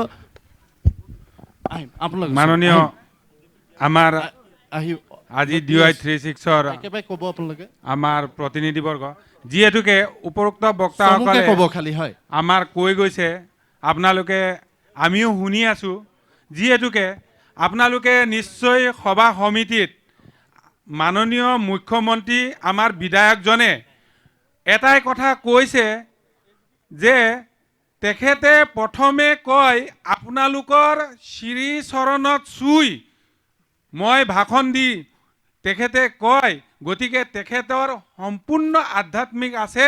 তেখেতে এক প্ৰকাৰে ক'বলৈ গ'লে আমাৰ মাজুলীত ভগৱান ৰূপী হিচাপে তেখেতে আহিছে। গতিকে তেখেতে আমি এটাই কথা কৈছোঁ, তেখেতে যিখিনি কাম কৰিছে, গতিকে এই কামখিনি আপুনি 11 তাৰিখে আপোনালোকে ৰাইজৰ মাজৰ পৰা 90,000তকৈ অধিক ভোট পাব, তাৰে প্ৰমাণ আপোনালোকে পাব। গতিকে আমি ভগৱানক দিছোঁ আৰু ৰাইজে মন বান্ধি আছে। 1,25,000 16টা ভোটৰ ভিতৰত 1 লাখ ভোট ৰাইজে দিম বুলি মন বান্ধি থৈছে। ধন্যবাদ জনাইছোঁ আপোনাক। মই অসম গণ পৰিষদৰ প্ৰতিনিধিৰ ওচৰলৈ আহিছোঁ। আপোনালোক ভাৰতীয় জনতা পাৰ্টীৰ মিত্ৰ জোঁটত আছে, কিমানখিনি ভোট আপোনালোকৰ কনভাৰ্ট হ'ব, বা অসম গণ পৰিষদৰ আগৰ বহু নেতা আচলতে ভাৰতীয় জনতা পাৰ্টীলৈ আহি গ'ল, এসময়ত দুৰ্গ আছিল মাজুলী, খুব চমুকৈ। বেষ্ট লাগে অনুষ্ঠানলৈ মই ধন্যবাদ জনাইছোঁ। অসম গণ পৰিষদ দলৰ 100ৰ আমাৰ 98% ভোটে আমাৰ মিত্ৰজোঁট চৰকাৰৰ লগত আমাৰ ভোট কনভাৰ্ট হ'ব। আৰু মই ইয়াৰ মাজতে এটা কথাৰ কাৰণে মই অসম গণ পৰিষদ দলৰ পৰা মই ক'ব বিচাৰিছোঁ, এতিয়া কেইবাটাও বক্তাই কৈ গৈছে যে মাজুলী ৱৰ্ল্ড হেৰিটেজ ছাইটটো আগত হ'ব লাগে। 2001 চনৰ পৰা মই যেতিয়া মাজুলীত গাড়ী চলাই আছিলোঁ, মাজুলী ৱৰ্ল্ড হেৰিটেজৰ কাৰণে ফৰেনৰ পৰাও যথেষ্টখিনি মাজুলীত মানুহ আহি ইয়াত যথেষ্টখিনি ছাৰ্ভে কৰিছে, কিন্তু ইয়াত মেইনলি মাজুলীত এটাই তেওঁলোকৰ টেকনিকেলি কিছুমান প্ৰব্লেমৰ কথাখিনি, মানে তেওঁলোকৰ লগত যথেষ্টখিনি আমি ইংৰাজীত গোটেই কথাখিনি বুজি নাপালোঁ। তেওঁলোকৰ যিখিনি আলোচনা মাধ্যম, তাত এটা কথা আমি স্পষ্টভাৱে বুজি পাইছিলোঁ যে মাজুলীত যিহেতু আজি তাৰিখত মানে এটা দ্বীপৰ হেৰি হৈ থকা নাই, ইয়াৰ কাৰণে ৱৰ্ল্ড হেৰিটেজ ছাইটটোত টেকনিকেলি কিছুমান প্ৰব্লেম আছে। ধন্যবাদ। সেই প্ৰব্লেমখিনি কি ধৰণে এজন সাংসদে দূৰ কৰিব পাৰে তাৰ ওপৰতে তেওঁ দূৰদৰ্শিতাখিনি নিৰ্ভৰ কৰিব। আচলতে আমি আশা কৰিম সেই প্ৰসংগটো ছল্ভ কৰিব, যি সাংসদেই নহওক, যি দলৰেই নহওক, চেষ্টা কৰিব অনাগত সময়ত। নমস্কাৰ। বহু অভিযোগ আহিছে কংগ্ৰেছ দলৰ বিৰুদ্ধে, খুব চমুকৈ মই জানিব বিচাৰিম, কাৰণ অনুষ্ঠানটো প্ৰায় সামৰিব হৈছে। মই এটা কথা ক'ব বিচাৰিছোঁ DY 35ৰ পৰা, যিহেতু লখিমপুৰ সমষ্টি এটা বানপানীৰ গৰখাৰ সমষ্টি, য'ত নেকি প্ৰত্যেক বছৰে বানপানী হয় লখিমপুৰ সমষ্টিটোত। সেই সমষ্টিটোত এজন সাংসদ হিচাপে লখিমপুৰত বানপানীৰ সমস্যাটো ৰাষ্ট্ৰীয় সমস্যা হিচাপে ঘোষিত কৰি সেই সমস্যাবোৰ সমাধান কৰা এজন সাংসদ প্ৰয়োজন হয়। আৰু মোৰ আগৰে বক্তা এজনে BJPৰ এজন যুৱ মৰ্চাৰ প্ৰেচিডেণ্টে কৈ গৈছে মাজুলীত 250 কিলোমিটাৰে নাই বুলি কৈছে। তেখেতে হয়তো মাজুলীখন ভ্ৰমণেই কৰা নাই, মাজুলী গাঁৱে বুৱে গ'লে হয়তো তেখেতে দেখা নাই 2001 চনৰ আগৰ মাজুলী আৰু বৰ্তমানৰ মাজুলী যথেষ্ট পাৰ্থক্য আছে 2001 চনৰ আগত বনগাঁওতো কমলাবাৰীলৈ আহিলে 4-5টা ঘাট পাৰ হৈ আহিব লগা হয় আমি যেতিয়া মাজুলী কলেজত অধ্যয়ন কৰি আছোঁ তেতিয়া হয়তো 3-4টা বেঙেনাআটীৰ পৰা কমলাবাৰীলৈ আহোঁতে 3-4টা ঘাট পাৰ হৈ আহিব লগা হয় মোৰ সতীৰ্থ আপোনালোকৰ কৰ্ম আপোনালোকৰ সহবন্ধু মিতু খাটনীয়া মোৰ একেলগে বেষ্ট ফ্ৰেণ্ড তেখেতে আৰু আমি একেলগে যেতিয়া কমলাবাৰীলৈ ক্লাছলৈ আহোঁ তেতিয়া হয়তো বহুত ঘাট প্ৰতিঘাতৰ মাজে পাৰ হৈ আহিব লগা কিন্তু এতিয়া 2001 চনৰ পিছত ৰাজীৱ লোচনৰ নেতৃত্বত এজন বিধায়ক হিচাপে তেখেতে মাজুলীখনত বহুত উন্নয়ন কৰিলে আৰু এটা মেইন কথা হ'ল কি দৰিয়া আৰু কমলাবাৰী যিটো সংযোগী দৰিয়া ঘাট যিটো জুবিনে আহি মাজুলী এটা গান গাই গৈছিলে দৰিয়া ঘাটটোৰ সম্পৰ্কত সেই ঘাটটো যেতিয়া দলঙৰ ৰূপান্তৰিত হ'ল সেইটোৱে মাজুলীৰ সমস্যা বহুত সমাধান হৈ গুচি গ'ল এনেদৰে মাজুলীৰ 17খন তেখেতে RCT প্ৰকৃতলং কৰিছে আৰু সেই নেতৃত্বত এজন মুখ্যমন্ত্ৰী হিচাপে এতিয়া সৰ্বানন্দ সোণোৱালে কৰিব পৰা নাই ধন্যবাদ এগৰাকী মহিলা আছে মই আপোনাক খুব চমুকৈ আপোনাৰ ক'বলগীয়া আছে যদি খুব চমুকৈ মই এজনী গৃহিণী হিচাপে ক'বলৈ আহিছোঁ গৃহিণী হিচাপে ক'ম মই কংগ্ৰেছ দলৰ হৈও ক'ম কিন্তু গৃহিণী হিচাপে আগতে চমুকৈ কওক হয় আজি চাওক তেওঁলোকে ৰন্ধনজ্যোতি আঁচনিৰ পৰা নি পেলাই উজলা আঁচনি কৰিলে উজলা আঁচনি যিখিনি গেছ দিছে সেই গেছখিনি আপোনালোকে ভাবেনে একেবাৰে ফ্ৰীকৈ দিছে বুলি আগৰ গেছ কিনি লৈছিলোঁ আমি 350 টকাত কিন্তু বিজেপি চৰকাৰে কেইটকা কৰিলে আৰু শুনক যিবোৰ কাৰেণ্ট দিছে বুলি কৈছে ইলেক্ট্ৰিচিটি সেইবোৰ দিছে তাত কি কৈছে গম পায় আগতে কাৰেণ্টৰ বিল আমি যিমান কমকৈ ভৰাই দিছিলোঁ এতিয়া কিমান দিব লগা হৈছে কওকচোন আপোনালোকে বিজেপি কৰ্মীসকলে কিয় সেইখিনি ক'ব মানে আৰু শুনক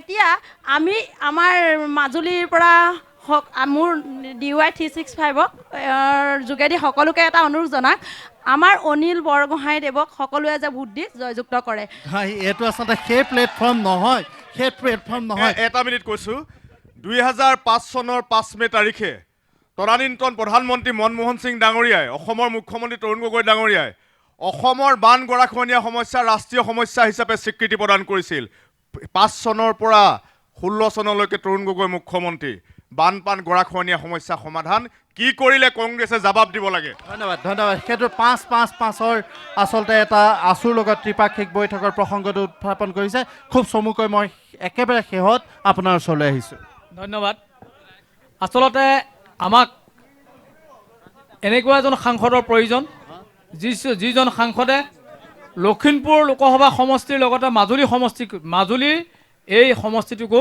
উন্নয়নৰ পথত আগুৱাই নিব পাৰে এতিয়া চাওক আপোনালোকে এটা মথাউৰি আছিল মাজুলী ৰক্ষা কৱচ যিটো মথাউৰি বানপানীত গৰাখহনীয়াত পতিত হ'ল আৰু এটা অংশ এতিয়াও আছে সেই যদি মথাউৰিটো এতিয়া আমাৰ বনগাঁও শালমৰাৰ পৰা কমলাবাৰী ফেৰীঘাট হৈ নামনিলৈ সংলগ্ন হৈ যায় তেতিয়াহ'লে আমাৰ গৰাখহনীয়া সমস্যাটো বহুতো সীমিত হ'ব বুলি আমি ধাৰণা কৰিব পাৰোঁ লগতে আৰু এটা কথা ক'ব বিচাৰোঁ যে আমাৰ লুইট খাবলৈ যিটো সমস্যা এই সমস্যাটো আমাৰ সমাধান কৰিব লাগে পকী দলঙৰ ব্যৱস্থা কৰিব লাগে আৰু আমাৰ বহুজন ব্যক্তিয়ে কৈ গ'ল আমাৰ যি চিকিৎসালয় অভাৱ চিকিৎসকৰ অভাৱ পইচা দিব লাগে আমি পইচা দিব লাগে কাৰণ মোৰ মাইকী মানুহৰ আজি 15 দিনৰ আগত এটা সাংঘাতিক অসুখ যিটো অসুখ আপোনালোকক মই মুকলিভাৱে প্ৰকাশ নকৰোঁ কিন্তু ইয়াত সেইটো চিকিৎসাৰ ব্যৱস্থা নাই ডক্টৰটো নায়ে আৰু এক্সৰে কৰিবৰ কাৰণে মই আমাৰ সকলোৱে কৈছে বিনা পইচাত BPL কাৰ্ডৰ বিনা পইচাত 400 টকা ভৰিব লগা হৈছে ধন্যবাদ জনাইছোঁ এটা গুৰুতৰ কথা মই একেবাৰে চমুকৈ হয় মই নিৰপেক্ষ মই এজন ব্যক্তি হিচাপে ক'ব বিচাৰোঁ যদি মাজুলী সুৰক্ষা কৰিবলৈ হ'লে ভৌগোলিক সুৰক্ষা কৰিবই লাগিব লগতে মই আৰু ক'ব বিচাৰিছোঁ মাজুলীত চিকিৎসাৰ ক্ষেত্ৰত উন্নত হ'ব লাগে তাকে মই আমনি ধন্যবাদ জনাইছোঁ সকলোকে ধন্যবাদ জনাইছোঁ মাজুলীবাসীক এই অনুষ্ঠানটোত সহযোগ কৰাৰ বাবে এটা কথা এই অঞ্চলটোলৈ আহি মাজুলীলৈ আহি মই আহ্বান জনাব বিচাৰিম পৰৱৰ্তী সময়ত যিজন সাংসদে আহক লাগে সত্ৰীয়া সংস্কৃতিৰ পীঠস্থান হিচাপে এই মাজুলীক যাতে সাংসদজনে এটা পাৰফৰ্মিং আৰ্টৰ এখন মঞ্চ দিয়াৰ চেষ্টা কৰে সেইটো অনুৰোধ মই মাজুলীলৈ আহি মই ব্যক্তিগতভাৱে তেওঁক জনাইছোঁ বাকী প্ৰসংগবিলাক ইতিমধ্যে আহিছে সকলোকে ধন্যবাদ জনাইছোঁ best cement the great election debate 2019 সামৰিব বিচাৰিছোঁ লখিমপুৰ সমষ্টিৰ অন্তৰ্গত মুখ্যমন্ত্ৰীৰ গৃহ সমষ্টি এই মাজুলীৰ পৰা। ধন্যবাদ।